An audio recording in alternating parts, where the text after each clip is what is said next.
ਰਾਮ ਸਰੂਪ ਪੰਖੀ ਦਾ novel ਜਿਨ ਸਿਰ ਸੋਹਣ ਪੱਟੀਆਂ ਦਾ 7ਵਾਂ ਅੰਗ। ਉਸ ਰਾਤ ਬੈਰਕਾਂ 'ਚ ਉਹਨੂੰ ਸਵਾਰ ਕੇ ਨੀਂਦ ਨਹੀਂ ਆਈ। ਅੱਧੀ ਰਾਤ ਤੱਕ ਤਾਂ ਉਹ ਜਾਗਦਾ ਹੀ ਰਿਹਾ। ਉਹਦੇ ਮਨ 'ਚ ਕਈ ਕਿਸਮ ਦੇ ਖਿਆਲ ਆਉਂਦੇ ਤੇ ਤੁਰਦੇ ਜਾਂਦੇ। ਉਹ ਫੈਸਲਾ ਨਾ ਕਰ ਸਕਦਾ ਕਿ ਮਰਾਠੀ ਕੁੜੀ ਨੀਰੂ ਨਾਲ ਉਹ ਕਿਸ ਤਰ੍ਹਾਂ ਦੇ ਸੰਬੰਧ ਬਣਾਵੇ। ਕੀ ਇਹਨੂੰ ਦੋਸਤੀ ਦੀ ਪਹਿਚਾਣ ਤੱਕ ਹੀ ਸੀਮਤ ਰੱਖੇ ਜਾਂ ਉਹਦੀ ਨੇੜਤਾ ਦਾ ਨਜਾਇਜ਼ ਲਾਭ ਉਠਾ ਕੇ। ਉਹ ਇੱਕ ਗੱਲੋਂ ਆਪਣੇ ਆਪ ਨੂੰ ਸੁਭਾਗਾ ਸਮਝਦਾ। ਕੋਈ ਕੁੜੀ ਉਹਦੇ ਨੇੜੇ ਤਾਂ ਹੋਈ, ਉਹ ਪੰਜਾਬਣ ਨਹੀਂ ਤਾਂ ਨਾ ਸਹੀ, ਔਰਤ ਹੁੰਦੀ ਹੈ। ਪੰਜਾਬਣ ਜਾਂ ਮਰਾਠਣ ਦਾ ਕੀ ਮਤਲਬ। ਤੇ ਫਿਰ ਜਦੋਂ ਇਹ ਸੋਚ ਕੇ ਉਹ ਜ਼ਬਰਦਸਤੀ ਸੌਣ ਦੀ ਕੋਸ਼ਿਸ਼ ਕਰਨ ਲੱਗਿਆ ਕਿ ਸਵੇਰੇ ਉੱਠ ਕੇ ਪੀਟੀ ਲਈ ਤਿਆਰ ਹੋਣਾ ਤਾਂ ਉਹਨੂੰ ਨੀਂਦ ਜੋ ਆਈ ਉਹ ਬੜੀ ਜਾਗੋ ਮਿੱਟੀ ਦੀ ਸਥਿਤੀ ਵਾਲੀ। ਉੱਠਣ ਵੇਲੇ ਤੱਕ ਉਹ ਪਾਸੇ ਹੀ ਮਾਰਦਾ ਰਿਹਾ ਮੰਜੇ ਦੀ, ਕਦੇ ਇਸ ਬਾਹੀ ਵੱਲ ਕਦੇ ਉਸ ਬਾਹੀ ਵੱਲ। ਉਹ ਸੁੱਤਾ ਤਾਂ ਸੀ, ਪਰ ਸਵੇਰੇ 5 ਵਜੇ ਉਹਨੂੰ ਲੱਗਿਆ ਕਿ ਉਹ ਬਿਲਕੁਲ ਨਹੀਂ ਸੁੱਤਾ। ਉਹਦਾ ਸਿਰ ਭਾਰਾ ਸੀ, ਪੇਟ ਭਰਿਆ। 5 ਵਜੇ ਚਾਹ ਆਈ ਤਾਂ ਉਸ 'ਚ ਬੋਰਨਵਿਟਾ ਦੇ 2 ਚਮਚੇ ਪਾ ਕੇ ਉਹਨੂੰ ਚਾਹ ਵੀ ਘੁੱਟੀ ਜਿਵੇਂ ਮਸਾਂ ਪੀਤੀ ਹੋਵੇ। ਇੱਕ ਘੁੱਟ ਭਰ ਕੇ 2 ਡਕਾਰ ਮਾਰਦਾ। ਪੀਟੀ ਤੇ ਫਿਰ ਨਾਸ਼ਤਾ ਕਰਨ ਤੋਂ ਬਾਅਦ ਰਾਈਫਲ ਪਰੇਡ, 1:30 ਵਜੇ ਦੁਪਹਿਰ ਦਾ ਖਾਣਾ। ਇਸ ਸਾਰੇ ਸਮੇਂ ਦੌਰਾਨ ਉਹ ਉਖੜਿਆ ਹੀ ਰਿਹਾ। ਉਹਦੇ ਸਾਥੀ ਅਫਸਰ ਉਹਨੂੰ ਮਖੌਲ ਕਰਦੇ, ਅੱਜ ਕਿਆ ਬਾਤ ਹੈ ਬਈ ਅਵਤਾਰ ਸਿੰਘ, ਘਰ ਵਾਲੀ ਯਾਦ ਆ ਰਹੀ ਹੈ ਕਿਆ। ਕਿਸੇ ਨੂੰ ਉਹ ਕੀ ਦੱਸਦਾ। ਦੁਪਹਿਰ ਦੇ ਖਾਣੇ ਬਾਅਦ ਉਹਨੂੰ ਪੂਰੀ ਨੀਂਦ ਆਈ। ਸ਼ਾਮ 4 ਵਜੇ ਫਿਰ ਉੱਠਣਾ ਹੁੰਦਾ ਸੀ। ਚਾਹ ਮਿਲਦੀ, ਫਿਰ 4:30 ਵਜੇ ਖੇਡਾਂ ਹੁੰਦੀਆਂ। ਗਰਾਊਂਡ 'ਚੋਂ ਗਿਆ ਤਾਂ ਜ਼ਰੂਰ, ਪਰ ਪੇਸ਼ ਹੋ ਕੇ MI ਰੂਮ ਜਾਣ ਦੀ ਇਜਾਜ਼ਤ ਲੈ ਲਈ। ਉਹਨੇ ਬਹਾਨਾ ਬਣਾਇਆ ਸੀ ਕਿ ਉਹਦੇ ਪੇਟ 'ਚ ਸਖਤ ਦਰਦ ਆ, ਉਹ ਖੇਡ ਨਹੀਂ ਸਕਦਾ। ਆਮ ਤੌਰ 'ਤੇ ਉਹ ਫੁੱਟਬਾਲ ਖੇਡਦਾ ਹੁੰਦਾ। ਦਵਾਈ ਵੀ ਉਹਨੇ ਲੈ ਲਈ। ਕੀ ਸੀ, ਹਾਜ਼ਮੇ ਦੀ ਖੁਰਾਕ ਸੀ। MI ਰੂਮ ਦੇ ਇੱਕ ਬੈਂਚ ਉੱਤੇ ਹੀ ਕਾਲਜੇ 'ਚ ਮੁੱਕੀ ਦੇ ਕੇ ਉਹ ਟੇਢਾ ਪੈ ਗਿਆ। ਅੱਖਾਂ ਮੀਟ ਲਈਆਂ। ਉਹਦੀਆਂ ਅੱਖਾਂ 'ਚ ਨੀਰੂ ਦੀ ਤਸਵੀਰ ਸੀ। ਕਦੇ ਉਹਦੇ ਬਾਰੇ ਬੁਰੇ ਖਿਆਲ ਵੀ ਆਉਂਦੇ। ਉਹ ਸੋਚਦਾ ਕਿਤੇ ਕੁੜੀ ਬਦਮਾਸ਼ ਨਾ ਹੋਵੇ। ਵੱਡੇ ਸ਼ਹਿਰਾਂ 'ਚ ਅਜਿਹੀਆਂ ਆਮ ਹੀ ਹੁੰਦੀਆਂ। ਉਹਦੀ ਜੇਬ ਖਾਲੀ ਕਰਾਉਣਾ ਚਾਹੁੰਦੀ ਹੋਵੇ, ਗੁਰਦੁਆਰੇ ਆਉਣ ਦਾ ਐਵੇਂ ਢੋਂਗ ਰਚਿਆ ਹੋਵੇ। ਪਰ ਅਗਲੇ ਬਿੰਦ ਹੀ ਉਹ ਸੋਚਦਾ, ਚੱਲ ਬਦਮਾਸ਼ ਹੈ ਤਾਂ ਕੀ, ਉਹ ਤੋਂ ਕੀ ਲੈ ਜਾਏਗੀ। ਉਹ ਕੋਈ ਨਿਆਣਾ ਥੋੜਾ ਹੈ। ਉਹਦਾ ਚਿੱਤ ਟਿਕਦਾ ਨਹੀਂ। ਉਹ ਬਦਮਾਸ਼ ਨਹੀਂ। ਉਹਦਾ ਵਿਵੇਕ ਆਖਦਾ ਔਰਤ ਬਦਮਾਸ਼ ਕਦੋਂ ਹੁੰਦੀ ਹੈ। ਔਰਤ ਆਪਣਾ ਸੁਭਾਵਕ ਵਿਹਾਰ ਕਰਦੀ ਹੈ। ਉਸ ਵਿਹਾਰ ਦੇ ਮੁਕਾਬਲੇ ਖੜ ਸਕਣ ਵਾਲਾ ਬੰਦਾ ਔਰਤ ਨੂੰ ਬਦਮਾਸ਼ ਰਹਿਣ ਹੀ ਨਹੀਂ ਦਿੰਦਾ। ਔਰਤ ਨੂੰ ਜੇ ਸੰਪੂਰਨ ਮੁਹੱਬਤ ਕੀਤੀ ਜਾਏ ਤਾਂ ਬਦਮਾਸ਼ ਰਹਿੰਦੀ ਨਹੀਂ। ਜ਼ੋਰਦਾਰ ਮੁਹੱਬਤ ਸਾਹਮਣੇ ਉਹਦੀਆਂ ਸਾਰੀਆਂ ਬਦਮਾਸ਼ੀਆਂ, ਉਹਦੀਆਂ ਸਾਰੀਆਂ ਆਵਾਰਗੀਆਂ ਢੇਰੀ ਹੋ ਕੇ ਰਹਿ ਜਾਂਦੀਆਂ। MI ਰੂਮ ਦੇ ਬੈਂਚ ਉੱਤੇ ਪਏ ਅਵਤਾਰ ਨੇ ਫੈਸਲਾ ਕੀਤਾ ਕਿ ਉਹ ਨੀਰੂ ਨੂੰ ਮੁਹੱਬਤ ਕਰੇਗਾ। ਖੇਡਾਂ ਦਾ 1 ਘੰਟਾ ਪੂਰਾ ਹੋ ਚੁੱਕਿਆ ਸੀ। ਉਹਦੇ ਸਾਥੀ ਅਫਸਰ ਬੈਰਕਾਂ ਵੱਲ ਭੱਜੇ ਜਾ ਰਹੇ ਸੀ। ਉਹ ਵੀ ਗਿਆ ਤੇ ਸਾਬਣ, ਤੇਲ, ਤੌਲੀਆ ਚੁੱਕ ਕੇ ਬਾਥਰੂਮਾਂ ਵੱਲ ਚੱਲ ਪਿਆ। ਕੱਛਾ ਬਨੈਣ ਮੋਢੇ ਰੱਖ ਲਈ ਸੀ। ਉਹ ਸ਼ਾਮ ਨੂੰ ਨਿੱਤ ਕੇਸ ਧੋਂਦਾ। ਸਵੇਰ ਤੋਂ ਦੁਪਹਿਰ ਤੱਕ ਦੀ ਭੱਜ ਦੌੜ 'ਚ ਵਾਲਾਂ 'ਚ ਮੁੜਕੇ ਦਾ ਮੁਸ਼ਕ ਮਾਰਨ ਲੱਗਦਾ। ਉਹਦੇ ਸਿਰ ਦੇ ਵਾਲ ਭਾਰੀ ਨਹੀਂ ਸਨ, ਨਾ ਹੀ ਉਹਦੀ ਦਾੜੀ ਇੰਨੀ ਭਾਰੀ ਸੀ। ਸਿਰ ਉੱਤੇ ਫੁਹਾਰੇ ਦੀ ਧਾਰ ਪੁਆ ਰਿਹਾ। ਉਹ ਨੀਰੂ ਬਾਰੇ ਸੋਚਣ ਲੱਗ ਪਿਆ। ਉਹਨੇ ਉਹਦੇ ਕੋਲੋਂ ਇਹ ਪੁੱਛਿਆ ਹੀ ਨਹੀਂ ਕਿ ਉਹ ਸ਼ਾਦੀशुदा ਹੈ ਜਾਂ ਕੁਆਰੀ। ਉਹਦੇ ਮਾਂ-ਬਾਪ ਕੀ ਕਰਦੇ ਹੈ, ਉਹ ਕਿੰਨੇ ਭੈਣ ਭਰਾ ਹਨ, ਕੀ ਉਹ ਆਪ ਕੋਈ ਸਰਵਿਸ ਕਰਦੀ ਹੈ। ਐਜੂਕੇਸ਼ਨ ਦੇ ਖਿਆਲ ਨਾਲ ਉਹਨੇ ਅੰਦਾਜ਼ਾ ਲਾਇਆ ਕਿ ਉਹ ਕਾਫੀ ਪੜ੍ਹੀ ਲਿਖੀ ਹੋਏਗੀ। ਜਗਤ ਵਿੱਚ ਕੱਲ੍ਹ ਉਹਨੇ ਕਿੰਨੀਆਂ ਵਧੀਆ ਗੱਲਾਂ ਕੀਤੀਆਂ ਸੀ। ਅਗਲੇ 5 ਦਿਨ ਅਵਤਾਰ ਸਿੰਘ ਨੇ ਮਸਾਂ ਲੰਘਾਏ। ਉਹਦੇ ਦਿਮਾਗ 'ਚ ਅਜੀਬ ਖਿਆਲਾਂ ਦੀਆਂ ਢੇਰੀਆਂ ਜਿਹੀਆਂ ਬਣਦੀਆਂ ਮਿਟਦੀਆਂ ਰਹਿੰਦੀਆਂ। NCC ਪਰੇਡਾਂ ਉਹਨੂੰ ਰੂਟੀਨ ਜਿਹਾ ਲੱਗਦੀਆਂ। ਸਾਥੀ ਅਫਸਰਾਂ ਨਾਲੋਂ ਬੋਲਦਾ ਘੱਟ। ਬੈਰਕ 'ਚ ਉਹਦੇ ਸੱਜੇ ਹੱਥ ਇੱਕ ਬੰਗਾਲੀ ਸੀ ਤੇ ਖੱਬੇ ਤ੍ਰਿਪੁਰਾ ਦਾ ਮਧਰਾ ਤੇ ਤਿੱਖੀਆਂ ਮੁੱਛਾਂ ਵਾਲਾ ਜੰਗਲੀ ਪੰਛੀਆਂ ਦਾ ਸ਼ਿਕਾਰੀ ਨੌਜਵਾਨ। ਉੱਧਰ ਕਿਸੇ ਕਾਲਜ 'ਚੋਂ ਸਰੀਰਕ ਸਿੱਖਿਆ ਦਾ ਇੰਸਟ੍ਰਕਟਰ ਸੀ। ਪੰਜਾਬ 'ਚੋਂ ਅਵਤਾਰ ਸਿੰਘ ਇਕੱਲਾ ਸਿੱਖ ਸੀ। ਬਾਕੀ ਜੋ 3 ਪੰਜਾਬੀ ਸਨ ਉਹ ਹਿੰਦੂ ਸਨ। ਇੱਕ ਹੁਸ਼ਿਆਰਪੁਰ ਜ਼ਿਲ੍ਹੇ ਦਾ, ਇੱਕ ਜਲੰਧਰ ਤੇ ਇੱਕ ਅੰਮ੍ਰਿਤਸਰੀਆ। ਉਹ ਤਿੰਨੇ ਇਕੱਠੇ ਰਹਿੰਦੇ। ਉਹਨਾਂ ਦੇ ਬੈੱਡ ਵੀ ਦੂਜੀ ਬੈਰਕ 'ਚ ਸਨ। ਉਹਨਾਂ ਨਾਲ ਕਦੇ ਸਾਬ ਸਲਾਮ ਹੁੰਦੀ। ਕਦੇ ਉਹਨਾਂ ਦੀ ਬੈਰਕ 'ਚ ਜਾਂਦਾ ਤਾਂ ਤਿੰਨੋਂ ਇੱਕੋ ਬੈੱਡ ਤੇ ਬੈਠੇ ਕੋਈ ਹਿਸਾਬ ਕਿਤਾਬ ਜਿਹਾ ਕਰ ਰਹੇ ਹੁੰਦੇ। ਐਤਵਾਰ ਵਾਲੇ ਦਿਨ ਉਹ ਸਦਿਆਂ ਹੀ ਤਿਆਰ ਹੋ ਗਿਆ। ਉਹਨੇ ਰਿਕਸ਼ਾ ਨਹੀਂ ਲਿਆ। ਹੌਲੀ ਪੈਰੀਂ ਤੁਰ ਕੇ ਬੱਸ ਸਟੈਂਡ ਤੇ ਪਹੁੰਚ ਗਿਆ। ਉਹਨੇ ਆਪਣੀ ਘੜੀ ਦੇਖੀ, ਅਜੇ ਤਾਂ 7:30 ਵੀ ਨਹੀਂ ਸੀ ਵੱਜੇ। ਉਹ ਬੱਸ ਸਟੈਂਡ ਤੋਂ ਬਾਹਰ ਆ ਕੇ ਇੱਕ ਹੋਟਲ ਤੇ ਚਾਹ ਪੀਣ ਲੱਗਿਆ। ਰੇਡੀਓ ਚੱਲ ਰਿਹਾ ਸੀ। ਕਵਾਲੀ ਸੀ, ਜ਼ਿਕਰ ਉਸ परिवश का और फिर बयां अपना बन गया रकीब आखिर था जो राजदां अपना। ਕਵਾਲ ਇਹ ਬੋਲ ਚੱਬ ਚੱਬ ਕੇ ਗਾ ਰਹੇ ਸਨ। ਨੀਰੂ ਦੀ ਇੰਤਜ਼ਾਰ ਨੇ ਅਵਤਾਰ ਸਿੰਘ ਨੂੰ ਗੁੜੂੰਦ ਕਰ ਰੱਖਿਆ ਸੀ। ਉਹਦੇ ਪੈਰਾਂ 'ਚ ਇੱਕ ਅਚਵੀ ਸੀ, ਕਵਾਲ ਜਿਵੇਂ ਨੀਰੂ ਦਾ ਹੀ ਜ਼ਿਕਰ ਛੇੜ ਰਹੇ ਹੋਣ। ਚਾਹ ਪੀ ਕੇ ਉਹ ਇੱਧਰ ਉੱਧਰ ਫਿਰਨ ਲੱਗਿਆ। ਉਹਨੇ ਦੇਖਿਆ ਕ੍ਰਿਸ਼ਨ ਸੁਦਾਮਾ ਸਿਨੇਮਾ ਜਿਵੇਂ ਰਿਹਾਇਸ਼ੀ ਮਕਾਨ ਬਣ ਕੇ ਰਹਿ ਗਿਆ ਹੋਵੇ। ਪਤਾ ਹੀ ਨਹੀਂ ਲੱਗ ਰਿਹਾ ਸੀ ਕਿ ਉਹ ਕਿੱਥੇ ਜਿਹੀ ਹੈ। ਜਦੋਂ ਉਹ ਕਈ ਸਾਲ ਪਹਿਲਾਂ ਇੱਥੇ 3 ਮਹੀਨਿਆਂ ਦੀ ਟ੍ਰੇਨਿੰਗ ਲੈਣ ਆਇਆ ਸੀ, ਉਦੋਂ ਇਸ ਸਿਨੇਮੇ ਦੀ ਬੜੀ ਚੜ੍ਹਤ ਹੁੰਦੀ ਸੀ। ਉਹ ਇੱਕੋ ਸਿਨੇਮਾ ਹੁੰਦਾ ਕਾਮਟੀ ਦੇ ਇਸ ਬਾਜ਼ਾਰ 'ਚ। ਹੁਣ 2 ਸਿਨੇਮੇ ਹੋਰ ਬਣ ਚੁੱਕੇ ਹੈ, ਸਿਰੀ ਤੇ ਗੋਇਲ। ਮਹਾਰਾਸ਼ਟਰ ਭੋਜਨਾਲਿਆ ਤੋਂ ਉਦੋਂ ਵੀ ਸੀ, ਪਰ ਇਸ ਸਾਹਮਣੇ ਹੋਣ ਵਾਲਾ ਮੁਸਲਿਮ ਹੋਟਲ ਨਹੀਂ ਸੀ, ਜਿੱਥੇ ਸਿਰਫ ਮੋਟਾ ਮੀਟ ਹੀ ਬਣਦਾ ਹੈ। 8 ਵਜੇ ਉਹ ਬੱਸ ਸਟੈਂਡ ਅੰਦਰ ਬੈਂਚ ਤੇ ਜਾ ਬੈਠਾ ਤੇ ਨਾਗਪੁਰ ਵੱਲੋਂ ਆਉਣ ਵਾਲੀ ਬੱਸ ਦਾ ਇੰਤਜ਼ਾਰ ਕਰਨ ਲੱਗਿਆ। 8:15 ਵਜੇ ਇੱਕ ਬੱਸ ਆਈ। 15 ਮਿੰਟ ਉਹਦੇ 15 ਘੰਟਿਆਂ ਵਾਂਗ ਬੜੀ ਮੁਸ਼ਕਲ ਨਾਲ ਕੱਢੇ ਸਨ। ਨੀਰੂ ਬਾਰੀ ਚੋਂ ਬਾਹਰ ਮੂੰਹ ਕੱਢ ਕੇ ਵੇਖ ਰਹੀ ਸੀ। ਉਹ ਬੈਂਚ ਉੱਤੇ ਖੜਾ ਹੋ ਗਿਆ ਤੇ ਨੀਰੂ ਵੱਲ ਹੱਥ ਹਿਲਾਇਆ। ਬੱਸ ਨੇ ਸਿੱਧੀ ਰਾਮਟੇਕ ਜਾਣਾ ਸੀ। ਉਹ ਬੱਸ 'ਚ ਆ ਬੈਠਾ। ਨੀਰੂ ਕੋਲ ਸੀਟ ਖਾਲੀ ਸੀ। ਨੀਰੂ ਨੇ ਉਹਨੂੰ ਸਤਿ ਸ਼੍ਰੀ ਅਕਾਲ ਆਖਿਆ। ਤਿੰਨੇ ਸ਼ਬਦ ਇਕੱਲਾ ਇਕੱਲਾ ਨਿਖੇੜ ਕੇ ਉਹ ਦੋਵੇਂ ਚੈੱਕਣ ਲੱਗੇ। ਉਹਨਾਂ ਦੀਆਂ ਨਿੱਕੀਆਂ ਨਿੱਕੀਆਂ ਗੱਲਾਂ ਸਨ। ਨੀਰੂ ਗੱਲ ਕਰਦੀ, ਅਵਤਾਰ ਉਹਦੀ ਗੱਲ ਦਾ ਅੱਧਾ ਜਵਾਬ ਦੇ ਕੇ ਆਪਣੀ ਗੱਲ ਸ਼ੁਰੂ ਕਰ ਦਿੰਦਾ। ਉਹਦੀ ਗੱਲ ਮੁੱਕੀ ਵੀ ਨਾ ਹੁੰਦੀ, ਨੀਰੂ ਬੋਲਣ ਲੱਗ ਪੈਂਦੀ। ਬੱਸ ਕਾਮਟੀ ਦੇ ਅੱਡੇ ਉੱਤੇ 10 ਮਿੰਟ ਰੁਕੀ। ਜਿੰਨੀਆਂ ਸਵਾਰੀਆਂ ਉਤਰੀਆਂ ਸੀ ਉਨੀਆਂ ਸਵਾਈਆਂ ਹੋਰ ਚੜ੍ਹ ਗਈਆਂ। ਅਵਤਾਰ ਖੁਸ਼ ਸੀ ਕਿ ਉਹਨੂੰ ਖਾਲੀ ਸੀਟ ਮਿਲ ਗਈ ਤੇ ਉਹ ਵੀ ਨੀਰੂ ਦੇ ਨਾਲ ਲੱਗ ਪਈ। ਰਾਮਟੇਕ ਉਹ 1.5 ਘੰਟਾ ਲਾ ਕੇ ਪਹੁੰਚੇ। ਉੱਥੇ ਬੱਸ ਸਟੈਂਡ ਉੱਤੇ ਬਹੁਤ ਸਾਰੀਆਂ ਸਵਾਰੀਆਂ ਬੈਠੀਆਂ ਸਨ। ਨੀਰੂ ਇੱਕ ਟੈਂਪੂ ਗੱਡੀ ਵਾਲੇ ਨਾਲ ਗੱਲ ਕਰਨ ਲੱਗੀ। ਅਵਤਾਰ ਕਹਿੰਦਾ, ਚਲੋ छोड़ो इसे, चलते हैं। कहाँ चलते हैं? ऊपर। तो टेम्पू गाड़ी से ही जाना होगा, यहाँ से पैदल रास्ता नहीं है क्या? सीढ़ियाँ जाती हैं ऊपर तक। बस चलते हैं, पहुँच जाएंगे, आधे घंटे की तो बात है। वो हंसने लगी। बहुत पुरानी बात करते हो, सीढ़ी बीड़ी अब नहीं है, वृक्ष हो गए हैं वहाँ पर, तो अब सड़क जाती है मंदिर तक। वो हैरान होया, ट्रेनिंग वेले ये सड़क नहीं सी, हुण बनी होएगी।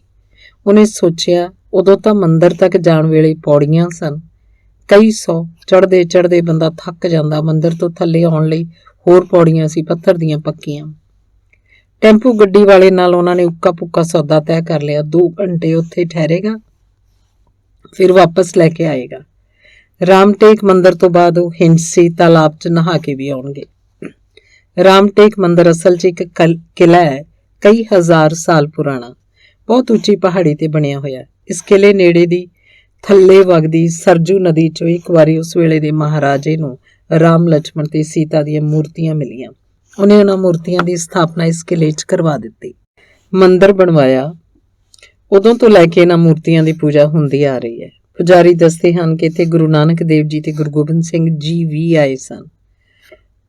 ਮੁੱਖ ਦੁਆਰ ਦੇ ਬਾਹਰ ਬਹੁਤ ਸਾਰੀਆਂ ਦੁਕਾਨਾਂ ਹਨ। ਇਹਨਾਂ ਤੋਂ ਪੂਜਾ ਦਾ ਸਮਾਨ ਮਿਲਦਾ ਹੈ। ਨੀਰੂ ਨੇ ਸਿਰਫ ਖਿੱਲਾ ਮਖਾਣੇ ਲਏ ਬਾਂਦਰਾਂ ਨੂੰ ਪਾਉਣ ਲਈ। ਮੁੱਖ ਦੁਆਰ ਲੰਘ ਕੇ ਇੱਕ ਹੋਰ ਦਰਵਾਜ਼ਾ ਹੈ। ਇਸ ਦਰਵਾਜ਼ੇ ਤੋਂ ਅੱਗੇ ਕੋਈ 100 ਗਜ਼ ਪੈਰੀਂ ਤੁਰਨਾ ਪੈਂਦਾ ਹੈ। ਫਿਰ ਇੱਕ ਹੋਰ ਦਰਵਾਜ਼ਾ ਆਉਂਦਾ ਹੈ। ਇਸ ਦਰਵਾਜ਼ੇ ਤੋਂ ਅੱਗੇ ਜਾ ਕੇ ਇੱਕ ਹੋਰ ਦੁਆਰ। ਇੱਥੋਂ ਮੰਦਰ ਸ਼ੁਰੂ ਹੁੰਦਾ ਹੈ। ਜੁੱਤੀਆਂ ਲਾ ਕੇ ਅੰਦਰ ਜਾਣਾ ਪੈਂਦਾ ਹੈ। 3 ਮੂਰਤੀਆਂ ਵਾਲੇ ਮੰਦਰ ਤੋਂ ਬਿਨਾਂ ਇੱਥੇ ਹੋਰ ਵੀ ਕਈ ਮੰਦਰ ਹਨ। ਮੁੱਖ ਦੁਆਰ ਤੋਂ ਇਸ ਮੂਲ ਮੰਦਰ ਤੱਕ ਪਹੁੰਚਦੇ ਪਹੁੰਚਦੇ ਰਸਤੇ 'ਚ ਕਈ ਛੋਟੇ ਛੋਟੇ ਮੰਦਰ ਹਨ, ਅਲੱਗ-ਅਲੱਗ ਦੇਵਤਿਆਂ ਤੇ ਅਵਤਾਰਾਂ ਦੇ। ਛੋਟੀਆਂ ਛੋਟੀਆਂ ਕੋਠੜੀਆਂ ਹਨ ਜਿਨ੍ਹਾਂ 'ਚ ਛੋਟੇ ਛੋਟੇ ਪਰਿਵਾਰ ਰਹਿੰਦੇ ਹਨ। ਪੁਜਾਰੀ ਲੋਕ ਹੋਣਗੇ। ਅਵਤਾਰ ਸਿੰਘ ਨੂੰ ਲੱਗ ਰਿਹਾ ਸੀ ਕਿ ਉਹਦੇ ਨਾਲ ਤੁਰੀ ਜਾਂਦੀ ਨੀਰੂ ਕੋਈ ਸਹਿਮੀ ਤੇ ਡਰੀ ਡਰੀ ਹਿਰਨੀ ਹੋਵੇ। ਆਪਣੇ ਆਪ ਨੂੰ ਬਚਾ ਤੁਰਦੀ, ਉਹਦੇ ਕੋਲੋਂ ਕੁਝ ਪੁੱਛਣ ਕਰਦੀ। ਇੱਕ ਮੰਦਰ ਓਲੇ ਜਿੱਥੇ ਹੋਰ ਕੋਈ ਨਹੀਂ ਸੀ, ਉਹਨੇ ਨੀਰੂ ਨੂੰ ਖੜ ਜਾਣ ਲਈ ਆਖਿਆ ਤੇ ਫਿਰ ਕਿਹਾ ਕਿ ਉਹ ਆਪਣੀਆਂ ਬਾਹਾਂ ਉਤਾਂਹ ਚੁੱਕ ਲਵੇ। ਨੀਰੂ ਕਿਸੇ ਜਾਦੂ ਅਸਰ ਜੇ ਅਧੀਨ ਇਹ ਸਭ ਕਰਦੀ ਜਾ ਰਹੀ ਸੀ। ਅਵਤਾਰ ਨੇ ਉਹਨੂੰ ਲੱਕੋਂ ਚੁੱਕ ਲਿਆ।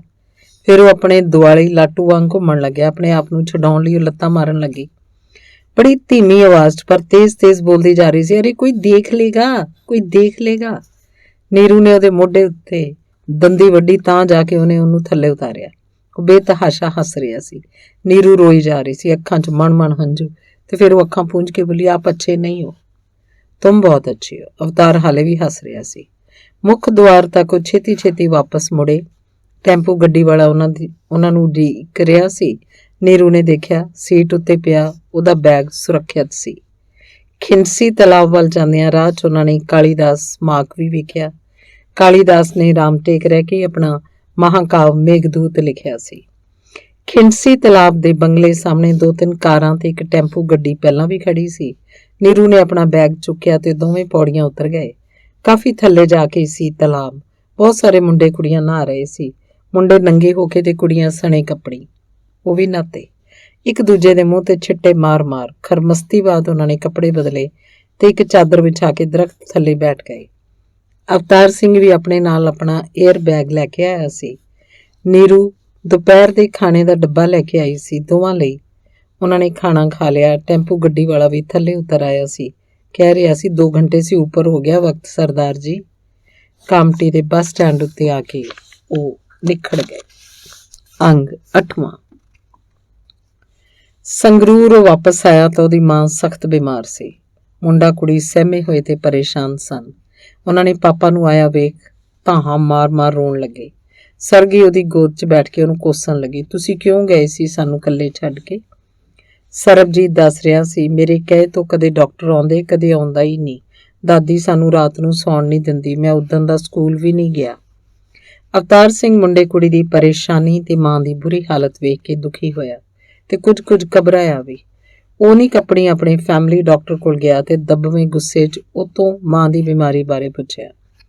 ਡਾਕਟਰ ਪਹਿਲਾਂ ਤਾਂ ਮੁਸਕਰਾਇਆ, ਫਿਰ ਦੱਸਣ ਲੱਗਾ ਕਿ ਮਾਂ ਦੇ ਗੁਰਦੇ ਠੀਕ ਹਾਲਤ 'ਚ ਕੰਮ ਨਹੀਂ ਕਰਦੇ। ਇਸ ਉਮਰ 'ਚ ਆਪਰੇਸ਼ਨ ਵੀ ਠੀਕ ਨਹੀਂ, ਮੈਡੀਸਨ ਦਿੰਦੇ ਜਾਓ। ਆਪਰੇਸ਼ਨ ਨਾਲ ਜੇ ਠੀਕ ਹੋ ਸਕਦੀ ਹੋਏ ਤਾਂ ਪਟਿਆਲੇ ਲੈ ਜਾਂਦੇ ਆ, ਚੰਡੀਗੜ੍ਹ ਲੈ ਜਾਂਦੇ ਆ। ਅਵਤਾਰ ਸਿੰਘ ਕਾਹਲਾ ਪੈ ਗਿਆ। ਨਹੀਂ ਪ੍ਰੋਫੈਸਰ ਸਾਹਿਬ, ਇਸ ਹਾਲਤ 'ਚ ਕਿਤੇ ਵੀ ਜਾਣਾ ਠੀਕ ਨਹੀਂ, ਬਸ ਮੈਡੀਸਨ ਦਿੰਦੇ ਜਾਓ। ਯਾਰ ਜਾਂਦਾ ਹੋਇਆ ਮੈਂ ਚੰਗੀ ਭਲੀ ਛੱਡ ਕੇ ਗਿਆ। ਸਭ ਆਪੇ ਕਰਦੀ ਸੀ, ਆਪਦੀ ਕਿਰਿਆ ਆਪੇ ਸੋਧਦੀ। 1 ਮਹੀਨੇ 'ਚ ਕੀ ਹੋ ਗਿਆ ਇਹਨੂੰ? ਨੁਕਸ ਪਹਿਲਾਂ ਤੋਂ ਹੋਏਗਾ, ਕਦੇ ਚੈੱਕ ਨਹੀਂ ਕਰਾਇਆ ਹੋਣਾ ਤੁਸੀਂ। ਹੁਣ ਦਰਦ ਸ਼ੁਰੂ ਹੋਇਆ ਤਦ ਹੀ ਪਤਾ ਲੱਗਿਆ।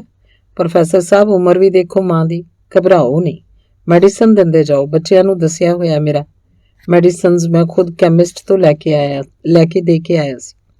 ਅਵਤਾਰ ਸਿੰਘ ਨੇ ਮਾਂ ਬਾਰੇ ਸੋਚਣਾ ਛੱਡ ਕੇ ਉਦੋਂ ਤੱਕ ਦੀਆਂ ਦਵਾਈਆਂ ਦਾ ਬਿੱਲ ਪੁੱਛਿਆ। ਡਾਕਟਰ ਨੇ ਆਪਣੀ ਨੋਟਬੁੱਕ ਫਰੋਲੀ, ਦੱਸਿਆ 360 ਰੁਪਏ ਬਣਦੇ ਨੇ। 5 ਦਿਨਾਂ ਤੱਕ ਬੁੜੀ ਨੇ ਕੁਝ ਨਹੀਂ ਖਾਧਾ ਪੀਤਾ। ਉਹਦੇ ਮੂੰਹ 'ਚ ਚਮਚਿਆਂ ਨਾਲ ਪਾਣੀ ਪਾਇਆ ਜਾਂਦਾ। ਪਈ ਦੇ ਮੂੰਹ 'ਚ ਹੀ ਦਵਾਈ ਪਾ ਦਿੱਤੀ ਜਾਂਦੀ। ਗੋਲੀਆਂ ਕੁੱਟ ਕੇ ਤੇ ਪਾਣੀ 'ਚ ਘੋਲ ਕੇ ਦਿੱਤੀਆਂ ਜਾਂਦੀਆਂ। ਦਵਾਈਆਂ ਉਹ ਸਭ ਲਈ ਜਾਂਦੀ। ਗੱਲ ਸਾਰੀ ਸਮਝਦੀ ਪਰ ਬੋਲਦੀ ਨਾ। 6ਵੇਂ ਦਿਨ ਉਹ ਗੁੰਮ ਪਈ ਰਹੀ ਤੇ ਫਿਰ ਉਹਦੇ ਪ੍ਰਾਣ ਪੰਖੇਰੂ ਉਡਾਰੀ ਮਾਰ ਗਏ। ਅਵਤਾਰ ਸਿੰਘ ਰੋਇਆ ਤਾਂ ਬਹੁਤ, ਪਰ ਦਿਲ ਦੇ ਇੱਕ ਕੋਨੇ 'ਚੋਂ ਤਸੱਲੀ ਕਰਦਾ, ਚੱਲ ਚੰਗਾ ਹੋਇਆ ਮਾਂ ਮੁੱਕ ਗਈ। ਦੁੱਖ ਹੀ ਭੋਗਦੀ ਸੀ ਨਾ, ਉਹਦਾ ਕੋਈ ਸਹਾਰਾ ਤਾਂ ਹੈ ਨਹੀਂ ਸੀ ਤੇ ਨਾਲੇ ਇੱਕ ਦਿਨ ਉਹਨੇ ਜਾਣਾ ਹੀ ਸੀ। ਪਰ ਉਹ ਇਹ ਵੀ ਸੋਚਦਾ ਕੋਈ ਸਹਾਰਾ ਜੇ ਨਹੀਂ ਸੀ ਤਾਂ ਘਰ 'ਚ ਬੈਠੀ ਤਾਂ ਸੀ, ਚਾਹੇ ਬੁੜਬੁੜੀ ਕਰਦੀ ਰਹਿੰਦੀ। ਘਰ 'ਚ ਉਹਦੀ ਹੋਂਦ ਤਾਂ ਸੀ, ਉਹਦੇ ਨਾਲ ਮੁੰਡਾ ਕੁੜੀ ਇਕੱਲੇ ਡਰਦੇ ਤਾਂ ਨਹੀਂ ਸੀ ਤੇ ਹੁਣ ਉਹ ਇਹਨਾਂ ਨੂੰ ਇਕੱਲੇ ਛੱਡ ਕੇ ਕਿਧਰੇ ਵੀ ਨਹੀਂ ਜਾ ਸਕਿਆ ਕਰੇਗਾ। ਮਾਂ ਦਾ ਭੋਗ ਪੈ ਗਿਆ। ਉਹ 15-20 ਦਿਨ ਬਾਅਦ ਉਹਦੇ ਅਹਿਸਾਸ ਨੂੰ ਭੁੱਲਣ ਲੱਗਿਆ। ਮਾਂ ਦੇ ਦੁੱਖ ਨਾਲੋਂ ਉਹਦੇ ਸਿਰ ਉੱਤੇ ਹੋਰ ਦੁੱਖਾਂ ਦਾ ਬਹੁਤ ਭਾਰ ਸੀ। ਇਹਨਾਂ ਦੁੱਖਾਂ ਨੂੰ ਭੁਲਾਉਣ ਲਈ ਉਹ 1 ਮਹੀਨੇ ਦਾ ਰਿਫਰੈਸ਼ਰ ਕਰਨ ਕਾਮਟੀ ਗਿਆ ਸੀ। 1 ਮਹੀਨਾ ਕਾਮਟੀ ਰਹਿ ਕੇ ਉਹਨੇ ਸਭ ਕੁਝ ਭੁੱਲਣ ਦੀ ਕੋਸ਼ਿਸ਼ ਕੀਤੀ ਸੀ, ਪਰ ਉੱਥੋਂ ਵਾਪਸ ਮੁੜਿਆ ਤਾਂ ਉਹਦੇ ਦਿਮਾਗ 'ਚ ਦੁਬਦਾ ਦੀ ਤਹਿ ਜੰਮੀ ਹੋਈ ਸੀ। ਨੀਰੂ ਦਾ ਅਹਿਸਾਸ ਕਿਸੇ ਵੀ ਤਣ ਪੱਤਣ ਨਹੀਂ ਲੱਗ ਰਿਹਾ ਸੀ। ਹੁਣ ਉਹ ਸੋਚ ਰਿਹਾ ਸੀ ਉਹਦੀ ਰੁੱਖੀ ਮਿੱਸੀ ਮੁਹੱਬਤ ਨੂੰ ਉਹ ਕੀ ਕਰੇਗਾ। ਐਡੀ ਦੂਰ ਬੈਠੀ ਹੈ, ਕਿੰਨੇ ਦਿਨ ਹੋ ਗਏ ਉਹਨੂੰ ਕਾਮਟੀ ਤੋਂ ਆਏ ਨੂੰ, ਉਹਦਾ ਖਤ ਵੀ ਕੋਈ ਨਹੀਂ ਆਇਆ। ਕਦੇ ਉਹਨੂੰ ਖਿੱਚ ਚੜਨ ਲੱਗਦੀ। ਉਹਦੀ ਮੁਹੱਬਤ ਐਵੇਂ ਚੰਦ ਰੋਜ਼ ਦਾ ਦਿਲ ਬਹਿਲਾਵਾ ਸੀ ਉਹਦੇ ਲਈ। ਇਹ ਤਾਂ ਉਹ ਵੀ ਜਾਣਦੀ ਸੀ ਕਿ ਮੈਂ ਪਰਦੇਸੀ ਹਾਂ, ਉਹਨੂੰ ਮੁੜ ਕੇ ਸ਼ਾਇਦ ਕਦੇ ਨਹੀਂ ਮਿਲ ਸਕਾਂਗਾ। ਗੁਰਦੁਆਰੇ ਦੀ ਲਗਨ ਉਹਦਾ ਦਿਖਾਵਾ ਹੀ ਹੋਏਗਾ। ਉਹ ਤਾਂ ਬਸ ਇੰਜੋਏ ਕਰਦੀ ਸੀ ਮੈਨੂੰ। ਅਖੀਰ ਉਡੀਕ ਅਵਤਾਰ ਸਿੰਘ ਨੇ ਖੁਦ ਹੀ ਉਹਨੂੰ ਇੱਕ ਛੋਟੀ ਜਿਹੀ ਚਿੱਠੀ ਲਿਖੀ। ਉਹਦੇ ਕੋਲ ਉਹਦਾ ਐਡਰੈਸ ਹੈਗਾ ਸੀ, ਆਪਣਾ ਐਡਰੈਸ ਵੀ ਉਹਨੂੰ ਦੇ ਕੇ ਆਇਆ ਸੀ। 10 ਦਿਨ ਤੱਕ ਕੋਈ ਜਵਾਬ ਨਹੀਂ ਆਇਆ ਤੇ ਫਿਰ ਉਹਨੂੰ ਚਿੱਠੀ ਲਿਖਣ ਦੇ ਗੁਨਾਹ ਦਾ ਅਹਿਸਾਸ ਹੀ ਰਹਿਣ ਲੱਗਿਆ। ਐਵੇਂ ਕਾਹਨੂੰ ਲਿਖਣੀ ਸੀ ਚਿੱਠੀ, ਉਹ ਸੋਚਦਾ। ਚਿੱਠੀ ਲਿਖ ਕੇ ਜਿਵੇਂ ਉਹਨੇ ਆਪਣੇ ਆਪ ਨੂੰ ਛੋਟਾ ਕੀਤਾ ਹੋਵੇ। ਤੇ ਫਿਰ ਇੱਕ ਦਿਨ ਉਹਨੂੰ ਇੱਕ ਅੰਤਰਦੇਸ਼ੀ ਪੱਤਰ ਮਿਲਿਆ, ਰੁਲਿਆ ਖੁਲਿਆ ਜਿਹਾ, ਪੁਰਾਣਾ ਤੇ ਖੁੱਲ੍ਹਾ। ਗੂੰਦ ਨਹੀਂ ਲੱਗੀ ਹੋਏਗੀ, ਐਵੇਂ ਬਸ ਥੁੱਕ ਲਾ ਕੇ ਜਾਂ ਪਾਣੀ ਦੀ ਉਂਗਲ ਫੇਰ ਕੇ ਬੰਦ ਕੀਤਾ ਹੋਇਆ ਸੀ। ਹੋ ਸਕਦਾ ਉਹਦੇ ਹੱਥਾਂ ਤੱਕ ਪਹੁੰਚਣ ਤੋਂ ਪਹਿਲਾਂ ਕਿਸੇ ਨੇ ਖੋਲ੍ਹ ਕੇ ਪੜ੍ਹ ਲਿਆ ਹੋਵੇ। ਖਤ 'ਚ ਸਿਰਫ 2 ਪੈਰੇ ਸਨ। ਪਹਿਲਾ ਪੈਰਾ, ਆਸ਼ਾ ਆਪ ਸਾਨੰਦ ਹੋਂਗੇ, और ठीक से घर पहुंच चुके हैं। दूजा पैरा, आपको यदि बुरा ना लगे तो मैं आपके बच्चों की मां बनना चाहूंगी, बोलो है मंजूर। अखीर च 2 17 सन, वखरियां वखरियां। उस दिन रामटेक में आपके कंधे पर कहीं मेरे दांत तो नहीं गड़ गया। दोनों बच्चों को मेरा बहुत बहुत प्यार। ਅਵਤਾਰ ਸਿੰਘ ਨੇ ਖਤ ਕੋਈ 10 ਵਾਰ ਪੜਿਆ, ਕੁਰਸੀ ਉੱਤੇ ਪੈ ਕੇ, ਲੈਟਰਨ 'ਚ ਜਾ ਕੇ, ਤੇ ਜਿਵੇਂ ਇਹ ਖਤ ਨਾ ਹੋਵੇ, ਕੋਈ ਵੱਡੀ ਬੁਝਾਰਤ ਹੋਵੇ। ਕਿਵੇਂ ਵੀ ਉਹ ਇਹਨੂੰ ਬੁੱਝਣਾ ਚਾਹੁੰਦਾ ਸੀ। ਕਾਲਜ 'ਚ ਕਲਾਸਾਂ ਖਤਮ ਸਨ, ਯੂਨੀਵਰਸਿਟੀ ਇਮਤਿਹਾਨ ਹੋਣ ਵਾਲੇ ਸਨ। ਇਮਤਿਹਾਨਾਂ 'ਚ ਉਹਦੀ ਕਿਧਰੇ ਕੋਈ ਡਿਊਟੀ ਨਹੀਂ ਸੀ। ਉਹ ਘਰ ਹੀ ਰਹਿੰਦਾ, ਕਦੇ ਜੀ ਕਰਦਾ ਕਾਲਜ ਦਾ ਗੇੜਾ ਮਾਰ ਆਉਂਦਾ। ਲਾਇਬ੍ਰੇਰੀ ਖੁੱਲ੍ਹੀ ਰਹਿੰਦੀ ਸੀ। 2 ਦਿਨਾਂ ਤੱਕ ਉਹਨੂੰ ਕੁਛ ਨਾ ਸੁਝਿਆ ਕਿ ਉਹ ਨੀਰੂ ਨੂੰ ਕੀ ਜਵਾਬ ਲਿਖੇ। ਉਹਨੇ ਸਿਰਫ ਨੀਰੂ ਨੂੰ ਦੇਖਿਆ ਸੀ, ਹੋਰ ਉਹਦੇ ਬਾਰੇ ਕੁਛ ਨਹੀਂ ਸੀ ਜਾਣਦਾ। ਜੇ ਅਜਿਹੀ ਗੱਲ ਸੀ ਤਾਂ ਉਸ ਦਿਨ ਰਾਮਟੇਕ ਉਹਨੂੰ ਆਪਣੇ ਘਰ ਲੈ ਕੇ ਜਾਂਦੀ। ਉਹਦਾ ਘਰ-ਬਾਰ ਤਾਂ ਦੇਖ ਲੈਂਦਾ।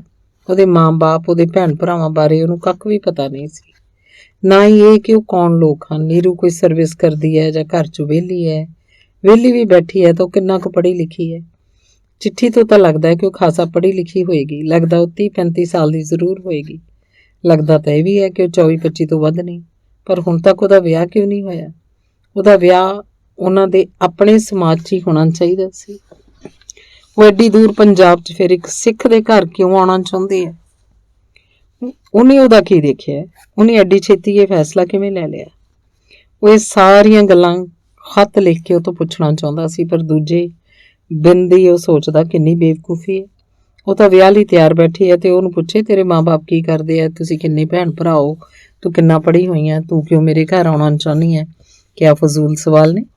ਪਰ ਉਹ ਇਹ ਤਾਂ ਚਾਹੁੰਦਾ ਹੀ ਸੀ ਕਿ ਉਹਨੂੰ ਚਿੱਠੀ ਲਿਖੀ ਜਾਵੇ। ਚੌਥੇ ਦਿਨ ਉਹਦੀ ਇੱਕ ਹੋਰ ਚਿੱਠੀ ਆ ਗਈ। ਇਹ ਬੰਦ ਲਿਫਾਫਾ ਸੀ, ਵਿੱਚ 4 ਕਾਗਜ਼ ਸਨ, ਸਕੂਲੀ ਕਾਪੀ ਦੇ। ਉਹਨੇ ਖੋਲ੍ਹ ਕੇ ਦੱਸਿਆ ਸੀ ਕਿ ਉਹਦਾ ਸੰਕਲਪ ਹੈ ਉਹ ਕਿਸੇ ਸਿੱਖ ਨਾਲ ਸ਼ਾਦੀ ਕਰਵਾਏਗੀ। ਲਿਖਿਆ ਸੀ ਮੇਰਾ ਸਿੱਖ ਪਤੀ ਮੁਝੇ ਮਿਲ ਚੁੱਕਾ ਹੈ। ਇਹ ਵੀ ਲਿਖਿਆ ਸੀ ਕਿ ਅੱਜ ਕੱਲ੍ਹ ਹਰ ਰੋਜ਼ ਸਵੇਰੇ ਬੁੱਧ ਨਗਰ ਦੇ ਗੁਰਦੁਆਰੇ ਮੱਥਾ ਟੇਕਣ ਜਾਂਦੀ ਹੈ। ਲੁਧਿਆਣੇ ਤੋਂ ਉਹਦੀ ਸਹੇਲੀ ਮਨਜੀਤ ਕੌਰ ਨੇ ਉਹਨੂੰ ਹਿੰਦੀ ਛਪਿਆ ਸਟੀਕ ਜਪਜੀ ਸਾਹਿਬ ਡਾਕ ਰਾਹੀਂ ਭੇਜ ਦਿੱਤਾ। ਹੁਣ ਉਹ ਇਹ ਪੜ੍ਹ ਰਹੀ ਹੈ, ਬੜਾ ਆਨੰਦ ਆ ਰਿਹਾ। ਜਪਜੀ ਵਿੱਚ ਤਾਂ ਗਿਆਨ ਹੀ ਬਹੁਤ ਹੈ। ਅਖੀਰ 'ਚ ਉਹਨੇ ਲਿਖਿਆ ਸੀ ਕਿ ਬੁੱਧ ਨਗਰ ਦੇ ਗੁਰਦੁਆਰੇ ਜਾ ਕੇ ਉਹਨੇ ਬਾਬੇ ਤੋਂ ਦੇਗ ਕਰਵਾਈ ਹੈ ਤੇ ਵਾਕ ਲਿਆ। ਬਹੁਤ ਸੋਹਣਾ ਵਾਕ ਮਿਲਿਆ, ਜੋ ਮੰਗੈ ਠਾਕਰ ਆਪਣੇ ਤੇ ਸੋਈ ਸੋਈ ਦੇਵੇ। ਉਹਨੇ ਮੂਕ ਸ਼ਬਦਾਂ 'ਚ ਇੱਕ ਸੁੱਖ ਵੀ ਸੁੱਖੀ ਹੈ ਕਿ ਜੇ ਉਹਨਾਂ ਦੀ ਸ਼ਾਦੀ ਹੋ ਗਈ ਤਾਂ ਅੰਮ੍ਰਿਤਸਰ ਦੇ ਦਰਬਾਰ ਸਾਹਿਬ ਜਾਣਗੇ ਤੇ ਸਰੋਵਰ 'ਚ ਇਸ਼ਨਾਨ ਕਰਕੇ ਆਉਣਗੇ। ਅਵਤਾਰ ਸਿੰਘ ਤੇ ਉਹਦੇ ਬੱਚੇ ਘਰ ਦਾ ਸਾਰਾ ਕੰਮ ਰਲ ਮਿਲ ਕੇ ਕਰ ਲੈਂਦੇ। ਉਹ ਖੁਦ ਬਰਤਨ ਸਾਫ਼ ਕਰਦਾ, ਕਮਰਿਆਂ ਨੂੰ ਸੰਭਰਦਾ, ਆਪਣੇ ਤੇ ਬੱਚਿਆਂ ਦੇ ਕੱਪੜੇ ਧੋਬੀ ਤੋਂ ਧਵਾਉਂਦਾ। ਉਹਦੀ ਪਤਨੀ ਹੁੰਦੀ ਸੀ ਤਾਂ ਉਹ ਸਭ ਕੱਪੜੇ ਘਰ 'ਚ ਧੋਂਦੀ, ਕਿਉਂਕਿ ਅਵਤਾਰ ਹੁਣ ਘਰ ਹੀ ਰਹਿੰਦਾ ਸੀ। ਸੋ ਸਵੇਰੇ ਸ਼ਾਮ ਦੀ ਰੋਟੀ ਵੀ ਉਹ ਖੁਦ ਹੀ ਪਕਾ ਲੈਂਦਾ। ਬੱਚੇ ਸਕੂਲ ਜਾਂਦੇ, ਸ਼ਾਮ ਦੀ ਰੋਟੀ ਕਦੇ ਕਦੇ ਸਰਗੀ ਪਕਾ ਲੈਂਦੀ, ਪਰ ਉਹਨੇ ਸਕੂਲ ਦਾ ਕੰਮ ਵੀ ਤਾਂ ਕਰਨਾ ਹੁੰਦਾ। ਅਵਤਾਰ ਸਿੰਘ ਨੌਕਰਾਣੀ ਦੇ ਹੱਕ 'ਚ ਨਹੀਂ ਸੀ। ਇੱਕ ਤਾਂ ਨੌਕਰਾਣੀਆਂ ਘਰ ਦੇ ਭੇਤ ਦੂਜੇ ਘਰਾਂ ਤੱਕ ਪਹੁੰਚਾ ਦਿੰਦੀਆਂ, ਫਿਰ ਨੌਕਰਾਣੀਆਂ ਨੂੰ ਆਮ ਕਰਕੇ ਚੋਰੀ ਕਰਨ ਦੀ ਆਦਤ ਹੁੰਦੀ ਹੈ। ਫਿਰ ਉਹਨੂੰ ਇਹ ਵੀ ਵਹਿਮ ਸੀ ਕਿ ਉਹਦੇ ਘਰ ਕਿਸੇ ਵੀ ਉਮਰ ਦੀ ਨੌਕਰਾਣੀ ਠੀਕ ਨਹੀਂ। ਐਵੇਂ ਕੋਈ ਗੱਲ ਉੱਡ ਜਾਂਦੀ ਹੈ। ਘਰ 'ਚ ਆਪਣੀ ਔਰਤ ਹੋਵੇ ਤਾਂ ਹੋਰ ਗੱਲ ਹੁੰਦੀ ਹੈ। ਅੰਦਰੋਂ ਅੰਦਰੀ ਉਹ ਕਿਸੇ ਵੀ ਔਰਤ ਲਈ ਸਹਿਕ ਰਿਹਾ ਸੀ, ਕੋਈ ਹੋਵੇ, ਬਸ ਔਰਤ ਹੋਵੇ। ਔਰਤ ਦੀ ਉਹਨੂੰ ਦੂਰੀ ਜ਼ਰੂਰਤ ਸੀ, ਉਹਦਾ ਘਰ ਸਾਂਭਣ ਵਾਲੀ ਔਰਤ ਤੇ ਉਹਨੂੰ ਆਪ ਨੂੰ ਸਾਂਭਣ ਵਾਲੀ ਔਰਤ। ਪੰਜਾਬ 'ਚ ਸ਼ਾਇਦ ਕੋਈ ਅਜਿਹੀ ਔਰਤ ਨਹੀਂ ਰਹਿ ਗਈ ਸੀ ਜਿਹੜੀ ਉਹਨੂੰ ਤੇ ਉਹਦੇ ਘਰ ਵਾਲੇ ਨੂੰ ਸੰਭਾਲ ਸਕਦੀ, ਜਿਹੜੀ ਉਹਨੂੰ ਤੇ ਉਹਦੇ ਘਰ ਨੂੰ ਸੰਭਾਲ ਸਕਦੀ। ਹੁਣ ਤਾਂ ਉਹਦੀਆਂ ਸ਼ਰਤਾਂ ਵੀ ਬਹੁਤ ਪਿੱਛੇ ਰਹਿ ਗਈਆਂ ਸਨ। ਉਹਦੀਆਂ ਅੱਖਾਂ ਅੱਗੇ ਨਿਰਾਸ਼ਾ ਤੇ ਦਿਸ਼ਾਹੀਣਤਾ ਦਾ ਹਨੇਰਾ ਛਾ ਜਾਂਦਾ। ਉਹਨੂੰ ਕੁਝ ਵੀ ਠੀਕ ਨਾ ਦਿਸਦਾ। ਬਸ ਇੱਕੋ ਲਹਿਰ ਉਹਦੇ ਸਰੀਰ 'ਚ ਦੌੜਦੀ ਰਹਿੰਦੀ, ਪੈਰਾਂ ਦੇ ਅੰਗੂਠਿਆਂ ਤੋਂ ਲੈ ਕੇ ਸਿਰ ਦੇ ਜੂੜੇ ਤੱਕ, ਕਿ ਜੇ ਕੋਈ ਔਰਤ ਉਹਨੂੰ ਤੇ ਉਹਦੇ ਘਰ ਨੂੰ ਆ ਕੇ ਸੰਭਾਲ ਲਵੇ ਤਾਂ ਉਹਦੇ ਘੁੱਪ ਹਨੇਰੇ ਘਰ 'ਚ 7 ਸੂਰਜਾਂ ਦੀ ਰੌਸ਼ਨੀ ਆ ਸਕਦੀ ਹੈ। ਹੁਣ ਉਹ ਨੀਰੂ ਨੂੰ ਸੰਗਰੂਰ ਲੈ ਕੇ ਆਉਣ ਦੀਆਂ ਵਿਉਂਤਾਂ ਬਣਾਉਂਦਾ ਰਹਿੰਦਾ। ਉਹਦਾ ਤਰਕ ਉਹਨੂੰ ਪੁੱਛਦਾ, ਇਉਂ ਉਹਨੂੰ ਕਿਵੇਂ ਲੈ ਆਏਗਾ? ਉਹ ਕੋਈ ਟਰੰਕੀ ਥੋੜਾ ਕਿ ਨਾਗਪੁਰ ਤੋਂ ਗੱਡੀ 'ਚ ਰੱਖੀ ਸੰਗਰੂਰ ਲਿਆ ਉਤਾਰੀ। ਆਖਰ ਕੁੜੀ ਹੈ। ਉਹਦੇ ਮਾਪੇ ਇਤਰਾਜ਼ ਕਰ ਸਕਦੇ ਹੈ, ਕੇਸ ਪੁਲਿਸ 'ਚ ਜਾ ਸਕਦਾ ਹੈ। ਇੱਕ ਤਾਂ ਗੈਰ ਪੰਜਾਬਣ, ਦੂਜੇ ਪੁਲਿਸ ਕੇਸ, ਲੋਕ ਹੱਸਣਗੇ ਤੇ ਬਦਨਾਮੀ ਹੋਏਗੀ। ਉਹਨੇ ਨੀਰੂ ਨੂੰ ਚਿੱਠੀ ਲਿਖੀ ਕਿ ਸ਼ਾਦੀ ਲਈ ਉਹ ਆਪਣੇ ਮਾਂ-ਬਾਪ ਨੂੰ ਪਹਿਲਾਂ ਰਜ਼ਾਮੰਦ ਕਰ ਲਏ, ਫਿਰ ਚਿੱਠੀ ਲਿਖੀ ਉਹਨੂੰ ਲੈਣ ਲਈ ਨਾਗਪੁਰ ਆ ਜਾਏਗਾ। ਉਹਦੀ ਮੋੜਵੀਂ ਚਿੱਠੀ ਆਈ। ਲਿਖਿਆ ਸੀ ਉਹਨੇ ਘਰ 'ਚ ਗੱਲ ਕਰ ਦਿੱਤੀ ਹੈ, ਉਹਦੀਆਂ 2 ਛੋਟੀਆਂ ਭੈਣਾਂ ਹਨ ਜੋ ਨਾਗਪੁਰ ਹੀ ਵਿਆਹੀਆਂ ਹੋਈਆਂ ਹਨ। ਗੱਲ ਉਹਨਾਂ ਤੱਕ ਵੀ ਪਹੁੰਚ ਗਈ ਹੈ, ਪਰ ਉਹਨਾਂ ਨੇ ਉਹਦੇ ਕਿਸੇ ਮਾਮਲੇ 'ਚ ਦਖਲ ਨਹੀਂ ਦੇਣਾ। ਉਹਦਾ ਛੋਟਾ ਭਰਾ ਹਾਇਰ ਸੈਕੰਡਰੀ 'ਚ ਪੜ੍ਹਦਾ ਹੈ, ਉਹ ਛੋਟਾ ਹੈ, ਉਹਨੂੰ ਕੋਈ ਇਤਰਾਜ਼ ਨਹੀਂ ਹੋਣ ਲੱਗਿਆ। ਲਿਖਿਆ ਸੀ ਕਿ ਉਹਨੇ ਮਾਂ ਨੂੰ ਤਾਂ ਮਨਾ ਲਿਆ ਹੈ, ਬਾਊ ਜੀ ਨਹੀਂ ਮੰਨ ਰਹੇ। ਜਦੋਂ ਵੀ ਘਰ 'ਚ ਗੱਲ ਛਿੜਦੀ ਹੈ, ਬਾਊ ਜੀ ਆਪਣਾ ਮਾਨਸਿਕ ਸੰਤੁਲਨ ਗੁਆ ਬੈਠਦੇ ਹਨ, ਉੱਚੀ ਉੱਚੀ ਬੋਲਣ ਲੱਗਦੇ ਹਨ, ਕਿਵੇਂ ਵੀ ਨਹੀਂ ਮੰਨ ਰਹੇ। ਨੀਰੂ ਨੇ ਲਿਖਿਆ ਸੀ ਕਿ ਕਮਾਲ ਦੀ ਗੱਲ ਤਾਂ ਇਹ ਹੈ ਕਿ ਬਾਊ ਜੀ ਨੇ ਹੀ ਉਹਨੂੰ ਸਿੱਖ ਇਤਿਹਾਸ ਪੜ੍ਹਨ ਲਈ ਸੁਝਾਅ ਦਿੱਤਾ ਸੀ। ਸਿੱਖਾਂ ਦੀ ਤਾਰੀਫ ਕਰਦੇ ਨਹੀਂ ਥੱਕਦੇ ਸੀ, ਹੁਣ ਕਹਿ ਰਹੇ ਆ ਕਿ ਪੰਜਾਬੀ ਲੋਕ ਚੰਗੇ ਨਹੀਂ ਹੁੰਦੇ। ਦੂਜੇ ਪ੍ਰਾਂਤਾਂ ਵਿੱਚੋਂ ਕੁੜੀਆਂ ਵਿਆਹ ਕੇ ਲੈ ਜਾਂਦੇ ਆ ਤੇ ਪੰਜਾਬ ਜਾ ਕੇ ਉਹਨਾਂ ਨੂੰ ਮੁੱਲ ਵੇਚ ਦਿੰਦੇ ਆ। ਅਖੀਰ 'ਚ ਉਹਨੇ ਇਹ ਵੀ ਲਿਖਿਆ ਸੀ ਕਿ ਉਹ ਨਾਗਪੁਰ ਆ ਜਾਏ, ਬਾਊ ਜੀ ਜੇ ਕਿਵੇਂ ਵੀ ਨਾ ਮੰਨੇ ਤਾਂ ਚੋਰੀਆਂ ਇੱਥੋਂ ਨਿਕਲ ਤੁਰਨਗੇ। ਉਹਨੂੰ ਚੋਰੀਆਂ ਲੈ ਆਉਣ ਦੇ ਖਿਆਲ ਉੱਤੇ ਉਹ ਬਹੁਤ ਭੈਭੀਤ ਹੋ ਗਿਆ। 10 ਦਿਨਾਂ ਬਾਅਦ ਨੀਰੂ ਦੀ ਇੱਕ ਚਿੱਠੀ ਹੋਰ ਆ ਗਈ। ਉਹਨੇ ਲਿਖਿਆ ਸੀ ਕਿ ਰਸਤਾ ਲਗਭਗ ਸਾਫ਼ ਹੋ ਗਿਆ। ਬਾਊ ਜੀ ਦਾ ਇੱਕ ਦੋਸਤ ਹੈ, ਉਹਨਾਂ ਦੇ ਦਫ਼ਤਰ ਵਿੱਚ ਹੀ ਕੰਮ ਕਰਦਾ ਹੈ। ਬਾਊ ਜੀ ਨੇ ਉਸ ਕੋਲ ਆਪਣੀ ਸਮੱਸਿਆ ਰੱਖੀ ਸੀ। ਉਹਨਾਂ ਦੇ ਦੋਸਤ ਨੇ ਉਹਨਾਂ ਨੂੰ ਸਮਝਾਉਣ ਦੀ ਕੋਸ਼ਿਸ਼ ਕੀਤੀ ਹੈ। ਉਹ ਘਰ ਵੀ ਆਇਆ ਸੀ, ਉਹਨੇ ਉਸ ਕੋਲੋਂ ਕਈ ਗੱਲਾਂ ਪੁੱਛੀਆਂ ਸੀ। ਸੋ ਬਾਊ ਜੀ 50% ਸ਼ਾਂਤ ਹੋ ਗਏ। ਲਿਖਿਆ ਸੀ ਕਿ ਉਹ ਨਾਗਪੁਰ ਜਿੰਨੀ ਛੇਤੀ ਹੋ ਸਕੇ ਪਹੁੰਚ ਜਾਏ। ਉਹਦੇ ਆਉਣ ਤੱਕ ਉਹ ਬਾਊ ਜੀ ਨੂੰ ਬਾਕੀ ਦਾ 50% ਵੀ ਸ਼ਾਂਤ ਕਰ ਲਏਗੀ, ਬਾਊ ਜੀ ਦੇ ਉਸ ਦੋਸਤ ਦੀ ਮਦਦ ਨਾਲ। ਅੰਗ 9। ਗੁਰਪਾਲ ਸਿੰਘ ਅਵਤਾਰ ਸਿੰਘ ਦਾ ਜਮਾਤੀ ਸੀ। ਉਹ ਸੰਗਰੂਰ ਕਾਲਜ ਵਿੱਚ ਇਕੱਠੇ ਪੜ੍ਹੇ ਸੀ। ਦੋਵਾਂ ਨੇ ਇੱਕੋ ਸਾਲ BA ਪਾਸ ਕੀਤੀ। ਗੁਰਪਾਲ ਦਾ ਪਿੰਡ ਬਡਬਰ ਸੀ। ਉੱਥੇ ਉਹਦਾ ਬਾਪ ਪਾਕਿਸਤਾਨ 'ਚੋਂ ਉੱਜੜ ਕੇ ਆ ਕੇ ਵਸਿਆ ਸੀ। ਉਧਰੋਂ ਬਾਹਰ ਦੇ ਇਲਾਕੇ 'ਚੋਂ ਆਏ ਸੀ। ਉੱਥੇ ਉਹਨਾਂ ਨੂੰ ਮੁਰੱਬੇ ਮਿਲੇ ਹੋਏ ਸੀ। ਗੁਰਪਾਲ ਦਾ ਬਾਪ ਫੌਜੀ ਸੀ, ਸੂਬੇਦਾਰੀ ਪੈਨਸ਼ਨ ਆਇਆ ਹੋਇਆ। ਉਹ ਹਾਕੀ ਦਾ ਖਿਡਾਰੀ ਸੀ, ਕਿਸੇ ਸਮੇਂ ਮੇਜਰ ਧਿਆਨ ਚੰਦ ਦੀ ਟੀਮ 'ਚ ਵੀ ਖੇਡ ਚੁੱਕਿਆ ਸੀ। ਬਡਬਰ ਆ ਕੇ ਉਹਨੂੰ ਉਹਦੀ ਜ਼ਮੀਨ ਦਾ ਪੂਰਾ ਕਲੇਮ ਮਿਲ ਗਿਆ ਸੀ। 60 ਕਿੱਲੇ ਜ਼ਮੀਨ ਸੀ। ਫਿਰ ਗੁਰਪਾਲ ਕੱਲਾ ਪੁੱਤ ਸੀ। BA ਤੋਂ ਬਾਅਦ ਸੂਬੇਦਾਰ ਨੇ ਉਹਨੂੰ ਖੇਤੀ ਦੇ ਕੰਮ 'ਚ ਹੀ ਪਾ ਦਿੱਤਾ ਸੀ। ਉਹ ਕੋਈ ਨੌਕਰੀ ਕਰਦਾ ਤਾਂ ਜ਼ਮੀਨ ਕੌਣ ਸੰਭਾਲਦਾ? ਘਰ ਦੀ ਇੰਨੀ ਜ਼ਮੀਨ, ਗੁਰਪਾਲ ਤਾਂ ਖੇਤੀ 'ਚ ਪੈ ਗਿਆ ਤੇ ਅਵਤਾਰ ਪਟਿਆਲੇ ਮਹਿੰਦਰਾ ਕਾਲਜ 'ਚ MA ਇੰਗਲਿਸ਼ 'ਚ ਦਾਖਲ ਹੋ ਗਿਆ।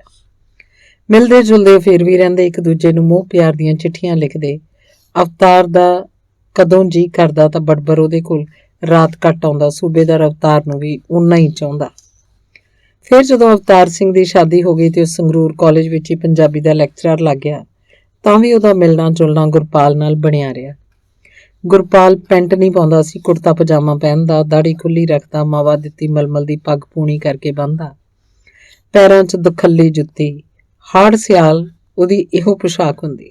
ਸਿਆਲਾਂ 'ਚ ਬਸ ਇੱਕ ਗਰਮ ਜੈਕਟ ਵੱਜ ਜਾਂਦੀ। ਦੇਖਣ ਨੂੰ ਮਾਮੂਲੀ ਪੜ੍ਹਿਆ ਲਿਖਿਆ ਲੱਗਦਾ। ਉਹਦੀ ਬੋਲ ਚਾਲ ਵੀ ਜਟਕੀ ਸੀ, ਕਦੇ ਕਦੇ ਅੰਗਰੇਜ਼ੀ ਦਾ ਕੋਈ ਸ਼ਬਦ ਬੋਲਦਾ। ਕੌਣ ਕਹਿ ਸਕਦਾ ਸੀ ਕਿ ਉਹ BA ਪਾਸ ਹੈ? ਉਹਦਾ ਹੱਸਣ ਦਾ ਸੁਭਾਅ ਸੀ। ਆਖਦਾ, ਤੇਰਾ ਸਾਡਾ ਕੀ ਮੇਲ ਬਈ, ਤੂੰ ਪ੍ਰੋਫੈਸਰ, ਅਸੀਂ ਜੱਟ ਬੂਟ। ਸਾਡੀਆਂ 14 ਤਾਂ ਹਲ ਦੇ ਪੋਰ ਥਾਣੀ ਨਿਕਲ ਗਈਆਂ ਸਮਝ। ਜੇ ਬਲਦਾਂ ਦੇ ਪੁੜੇ ਹੀ ਕੁੱਟਣੇ ਸੀ ਤਾਂ ਕੀ ਲੋੜ ਸੀ ਵੀ ਐਡੀਆਂ ਐਡੀਆਂ ਕਿਤਾਬਾਂ ਪੜ੍ਹਨ ਦੀ? ਗੱਲ ਕਰਕੇ ਉਹ ਆਪ ਹੀ ਹੱਸਦਾ, ਫਿਰ ਮਖੌਲ ਕਰਦਾ। ਪੜ੍ਹਾਈ ਤਾਂ ਤੇਰੇ ਲੋਟ ਆਈ ਆ, ਮੌਜਾਂ ਨਾਲ ਚੜੇ ਮਹੀਨੇ ਵੀ ਲੀਲੇ ਨੋਟ ਡੁੱਕ ਲੈਣਾ, ਛਾਵੇਂ ਬਹਿਣਾ। ਤੈਂ ਕਿਹੜਾ ਨਰਮਾ ਗੁੱਡਣ ਜਾਣਾ? ਜੇ ਤਾਂ ਪੋਹ ਮਾਘ ਦੀ ਰਾਤ ਨੂੰ ਕੱਸੀ ਦਾ ਪਾਣੀ ਲਾਉਣਾ ਪਏ ਫੇਰ ਪਤਾ ਲੱਗੇ ਤੈਨੂੰ ਵੀ ਕਮਾਈ ਕੀ ਹੁੰਦੀ ਹੈ। ਫਿਰ ਆਖਦਾ, ਭਰਜਾਈ ਸਾਡੀ ਮੁਖਤ 'ਚ ਹੀ ਪ੍ਰੋਫੈਸਰ ਨਹੀਂ ਬਣੀ ਬੈਠੀ ਹੈ ਕਿ ਨਹੀਂ? ਤੇ ਜਦੋਂ ਵੀ ਉਹ ਟੱਕਰਦੇ ਆਪਣੀਆਂ ਗੱਲਾਂ ਕਰਕੇ ਦਿਲ ਹੌਲਾ ਕਰ ਲੈਂਦੇ। ਗੁਰਪਾਲ ਸਕੂਲ ਸੰਗਰੂਰ ਆਉਂਦਾ ਜਾਂਦਾ ਹੀ ਰਹਿੰਦਾ। ਸੌਦਾ ਪੱਤਾ ਖਰੀਦਣ ਲਈ ਉਹ ਵੀ ਉਹਨਾਂ ਦੇ ਪਿੰਡ ਨੂੰ ਇਹੀ ਸ਼ਹਿਰ ਪੈਂਦਾ। ਫਿਰ ਕਚਹਿਰੀਆਂ 'ਚ ਵੀ ਕੰਮ ਧੰਦਾ ਰਹਿੰਦਾ ਕੋਈ ਨਾ ਕੋਈ। ਉਹ ਅਵਤਾਰ ਦੇ ਘਰ ਚੀਜ਼ਾਂ ਵਸਤਾਂ ਵੀ ਸੁੱਟ ਜਾਂਦਾ। ਸਿਆਲਾਂ 'ਚ ਛੋਲੂਆ, ਹੋਲਾਂ, ਗੰਨੇ, ਸਾਗ ਤੇ ਛੱਲੀਆਂ, ਕਦੇ ਮੂੰਗਫਲੀ ਦਾ ਗੱਟਾ ਹੀ ਦੇ ਜਾਣਾ। ਆਖੇ ਜਵਾਕ ਭੁੰਨ ਭੁੰਨ ਚੱਬ ਲਿਆ ਕਰਨਗੇ। ਗੁਰਪਾਲ ਉੱਤੇ ਉਹਦੇ ਸੂਬੇਦਾਰ ਬਾਪ ਦਾ ਧਾਰਮਿਕ ਪ੍ਰਭਾਵ ਸੀ। ਜਦੋਂ ਕਾਲਜ 'ਚ ਪੜ੍ਹਦੇ ਹੁੰਦੇ ਉਦੋਂ ਵੀ ਗੁਰਪਾਲ ਸਵੇਰੇ ਸਵੇਰੇ ਜਪਜੀ ਸਾਹਿਬ ਦਾ ਪਾਠ ਕਰਦਾ। ਹੁਣ ਜਦ ਕਿ ਉਹ ਜਵਾਕ ਜੱਲਿਆਂ ਵਾਲਾ ਸੀ ਤੇ ਕਬੀਲਦਾਰੀ 'ਚ ਗਲ ਤੱਕ ਧੱਸਿਆ ਹੋਇਆ, ਹੁਣ ਵੀ ਉਹ 4 ਵਜੇ ਸਵੇਰੇ ਉੱਠਦਾ, ਜੰਗਲ ਪਾਣੀ ਜਾ ਕੇ ਇਸ਼ਨਾਨ ਕਰਦਾ, ਫਿਰ ਪਿੰਡ ਦੇ ਗੁਰਦੁਆਰੇ ਜਾ ਕੇ ਮੱਥਾ ਟੇਕਦਾ। ਬਾਅਦ 'ਚ ਆ ਕੇ ਹੀ ਉਹ ਚਾਹ ਪੀਂਦਾ। ਇਹ ਉਹਦਾ ਨਿਤਨੇਮ ਸੀ। ਗੁਰਦੁਆਰੇ ਮੱਥਾ ਟੇਕੇ ਬਗੈਰ ਮੂੰਹ 'ਚ ਕੋਈ ਚੀਜ਼ ਨਹੀਂ ਪਾਉਂਦਾ ਸੀ। ਉਹਦਾ ਵਿਸ਼ਵਾਸ ਸੀ ਕਿ ਨਿਤਨੇਮੀ ਹੋਣ ਕਰਕੇ ਉਹਦੇ ਘਰ ਨੂੰ ਰੰਗ ਭਾਗ ਲੱਗੇ ਹੋਏ ਹੈ। ਗਾਂ ਉਹਦੇ ਵੀ ਇਕੱਲਾ ਮੁੰਡਾ ਸੀ, ਵਿਆਹ ਲਿਆ ਸੀ, ਗਾਂ ਪੋਤੇ ਪੋਤੀਆਂ ਸੀ। ਮੁੰਡਾ 10ਵੀਂ ਪਾਸ ਸੀ ਤੇ ਘਰੇ ਖੇਤੀ ਦਾ ਕੰਮ ਕਰਦਾ। ਸੂਬੇਦਾਰ ਨੇ ਗੁਰਪਾਲ ਨੂੰ ਛੋਟੀ ਉਮਰ 'ਚ ਹੀ ਵਿਆਹ ਲਿਆ ਸੀ ਤੇ ਇੰਝ ਹੀ ਉਹਨੇ ਅਗਾਂਹ ਆਪਣਾ ਮੁੰਡਾ ਵਿਆਹਿਆ। 10ਵੀਂ ਕੀਤੀ ਸੀ ਕਿ ਫੱਟ ਸਾਕ ਲੈ ਲਿਆ। ਮੁੰਡੇ ਦੀ ਉਮਰ 18-19 ਸਾਲ ਦੀ ਮਸਾਂ ਹੋਏਗੀ। ਗੁਰਪਾਲ ਅਵਤਾਰ ਨਾਲ ਉਮਰ 'ਚ 1-2 ਸਾਲ ਵੱਡਾ ਹੀ ਹੋਏਗਾ ਤੇ ਪਿੰਡਾਂ 'ਚ ਵੱਡੀ ਉਮਰ ਦੇ ਮੁੰਡਿਆਂ ਨੂੰ ਹੀ ਉਹਨਾਂ ਦਿਨਾਂ 'ਚ ਸਕੂਲ ਭੇਜਣ ਲੱਗਦੇ। ਸ਼ਹਿਰਾਂ ਦੀ ਗੱਲ ਹੋਰ ਸੀ। ਸ਼ਹਿਰ 'ਚ ਤਾਂ 5 ਸਾਲ ਦਾ ਜਵਾਕ ਹੁੰਦਾ ਸਕੂਲ ਛੱਡ ਦਿੱਤਾ ਜਾਂਦਾ। ਟਰੈਕਟਰ ਉੱਤੇ ਹੁਣ ਗੁਰਪਾਲ ਦਾ ਮੁੰਡਾ ਹੁੰਦਾ। 2 ਪੱਕੇ ਨੌਕਰ ਰੱਖੇ ਸੀ। ਖੇਤੀ ਦਾ ਖੱਬੀ ਖਾਨ ਕੰਮ ਸੀ ਉਹਨਾਂ ਦਾ। ਗੁਰਪਾਲ ਦੇ ਘਰ ਨੂੰ ਸੂਬੇਦਾਰਾਂ ਦਾ ਘਰ ਆਖਦੇ। ਉਹਨਾਂ ਦਿਨਾਂ 'ਚ ਹੀ ਗੁਰਪਾਲ ਕਿਤੇ ਅਵਤਾਰ ਕੋਲ ਆਇਆ। ਅਵਤਾਰ ਨੇ ਉਹਨੂੰ ਸਾਰੀ ਕਹਾਣੀ ਸੁਣਾਈ। ਗੁਰਪਾਲ ਚੁੱਪ ਕੀਤਾ, ਸੁਣੀ ਗਿਆ। ਫਿਰ ਕਹਿੰਦਾ, ਅਵਤਾਰ ਯਾਰ ਕੋਈ ਡਰ ਨਹੀਂ, ਮੈਂ ਤਾਂ ਕਹਿਣਾ ਮਾਨਸ ਕੀ ਜਾਤ ਸਭ ਹੈ ਇੱਕ ਹੈ ਪਹਿਚਾਨ ਲੋ। ਗੁਰੂ ਮਹਾਰਾਜ ਕਹਿ ਗਏ ਪਾਂਦਾ ਨਾ ਪੁੱਛ ਲੈ ਲਿਆ, ਬਸ ਬੀਤਦੀ ਜਾਂਦੀ ਹੈ ਭਰਾਵਾ, ਕੋਈ ਡਰ ਨਹੀਂ, ਆਪੇ ਘਾਸੇ ਪੈ ਜੂ ਇੱਥੇ ਆ ਕੇ। ਅਵਤਾਰ ਕਹਿੰਦਾ ਨਾਲੇ ਪ੍ਰੇਮਣ ਹੈ। ਕੀ ਮਤਲਬ? ਉਹ ਗੁਰਦੁਆਰੇ ਜਾਂਦੀ ਹੈ ਨਿੱਤ, ਗੁਰੂ ਘਰ 'ਚ ਵਿਸ਼ਵਾਸ ਹੈ ਉਹਨੂੰ। ਉਹ ਮੇਰੇ ਕੋਲ ਸਿੱਖ ਹੋਣ ਕਰਕੇ ਹੀ ਆਉਣਾ ਚਾਹੁੰਦੀ ਹੈ। ਤੂੰ ਕਿੱਧਰਲਾ ਸਿੱਖ ਹੈ ਓਏ? ਮੈਥੋਂ ਪੁੱਛੇ ਕੋਈ ਤੈਨੂੰ ਵੱਡੇ ਸਿੱਖ ਨੂੰ। ਗੁਰਪਾਲ ਝੇਡਾਂ ਤੇ ਉਤਰ ਆਇਆ। ਕਿਉਂ ਬਈ ਮੈਂ ਕਿਉਂ ਨਹੀਂ ਸਿੱਖ? ਮੇਰੇ ਪਿਓ ਵਰਗਾ ਕਿਹੜਾ ਹੋ ਜੂ ਸਿੱਖ? ਗੁਰੂ ਗ੍ਰੰਥ ਸਾਹਿਬ ਹੁਣ ਤੱਕ ਘਰੇ ਪਿਆ ਹੈ ਸਾਡੇ, ਮੈਂ ਵੀ ਸਿੱਖੀ ਹਾਂ। ਨਾਲੇ ਯਾਰ ਹੁਣ ਤਾਂ ਸਿੱਖ ਹੋਣ ਕਰਕੇ ਮੇਰਾ ਮੁੱਲ ਪੈਣਾ। ਅਵਤਾਰ ਦੀ ਟੇਕ ਨੀਰੂ ਤੇ ਸੀ। ਚੱਲ ਚੰਗਾ ਪਵਾ ਲੈ ਮੁੱਲ, ਤੂੰ ਖੁਸ਼ ਚਾਹੀਦਾ, ਕੋਈ ਡਰ ਨਹੀਂ। ਕਾਹਦਾ ਕੋਈ ਡਰ ਨਹੀਂ? ਆਹੀ ਵੀ ਲੋਕ 4 ਦਿਨ ਚਰਚਾ ਕਰਨਗੇ, ਕਰਦੇ ਫਿਰਨ। ਪਹਿਲਾਂ ਕਿਹੜਾ ਬੰਗਾਲਣਾ ਨੇਪਾਲਣਾ ਵਸਾਈਆਂ ਨਹੀਂ ਕਿਸੇ ਨੇ। ਲੋਕ 4 ਦਿਨ ਗੱਲਾਂ ਜੀਆਂ ਕਰਦੇ ਐ, ਫਿਰ ਨਾਲ ਹੀ ਹੋ ਲੈਂਦੇ ਆ। ਫਿਰ ਤਿਆਰ ਪਰ ਤਿਆਰ ਜਿਹਾ ਹੋ ਕੇ ਗੁਰਪਾਲ ਬੋਲਿਆ, ਕਦੋਂ ਜਾਣਾ? ਨਾਲ ਚੱਲਾਂ ਮੈਂ ਤੇਰੇ। ਸ੍ਰੀ ਸਾਹਿਬ ਲੈ ਚੱਲਾਂਗੇ। ਕੋਈ ਬੋਲਿਆ ਚੱਲਿਆ ਤਾਂ ਵਾਹਣੀ ਪਾ ਦੂੰ ਸਾਲੇ ਮੇਰੇ ਨੂੰ। ਮੈਂ ਤੇਰੇ ਕੋਲ ਇਸੇ ਕਰਕੇ ਤਾਂ ਗੱਲ ਕੀਤੀ ਹੈ, ਤੂੰ ਮੇਰੇ ਨਾਲ ਚੱਲ। ਕੀ ਆ, ਕੋਈ ਅੜਿੱਕਾ ਪੈ ਜਾਂਦਾ, ਬੰਦਾ ਨਾਲ ਹੋਵੇ ਚੰਗਾ ਰਹਿੰਦਾ, ਨਾਲੇ ਮੇਰਾ ਜੀ ਲੱਗਿਆ ਰਹੂ। ਜੀ ਤਾਂ ਤੇਰਾ ਆਉਂਦੇ ਦਾ ਲੱਗੂ ਪੁੱਤ ਮੇਰਿਆ।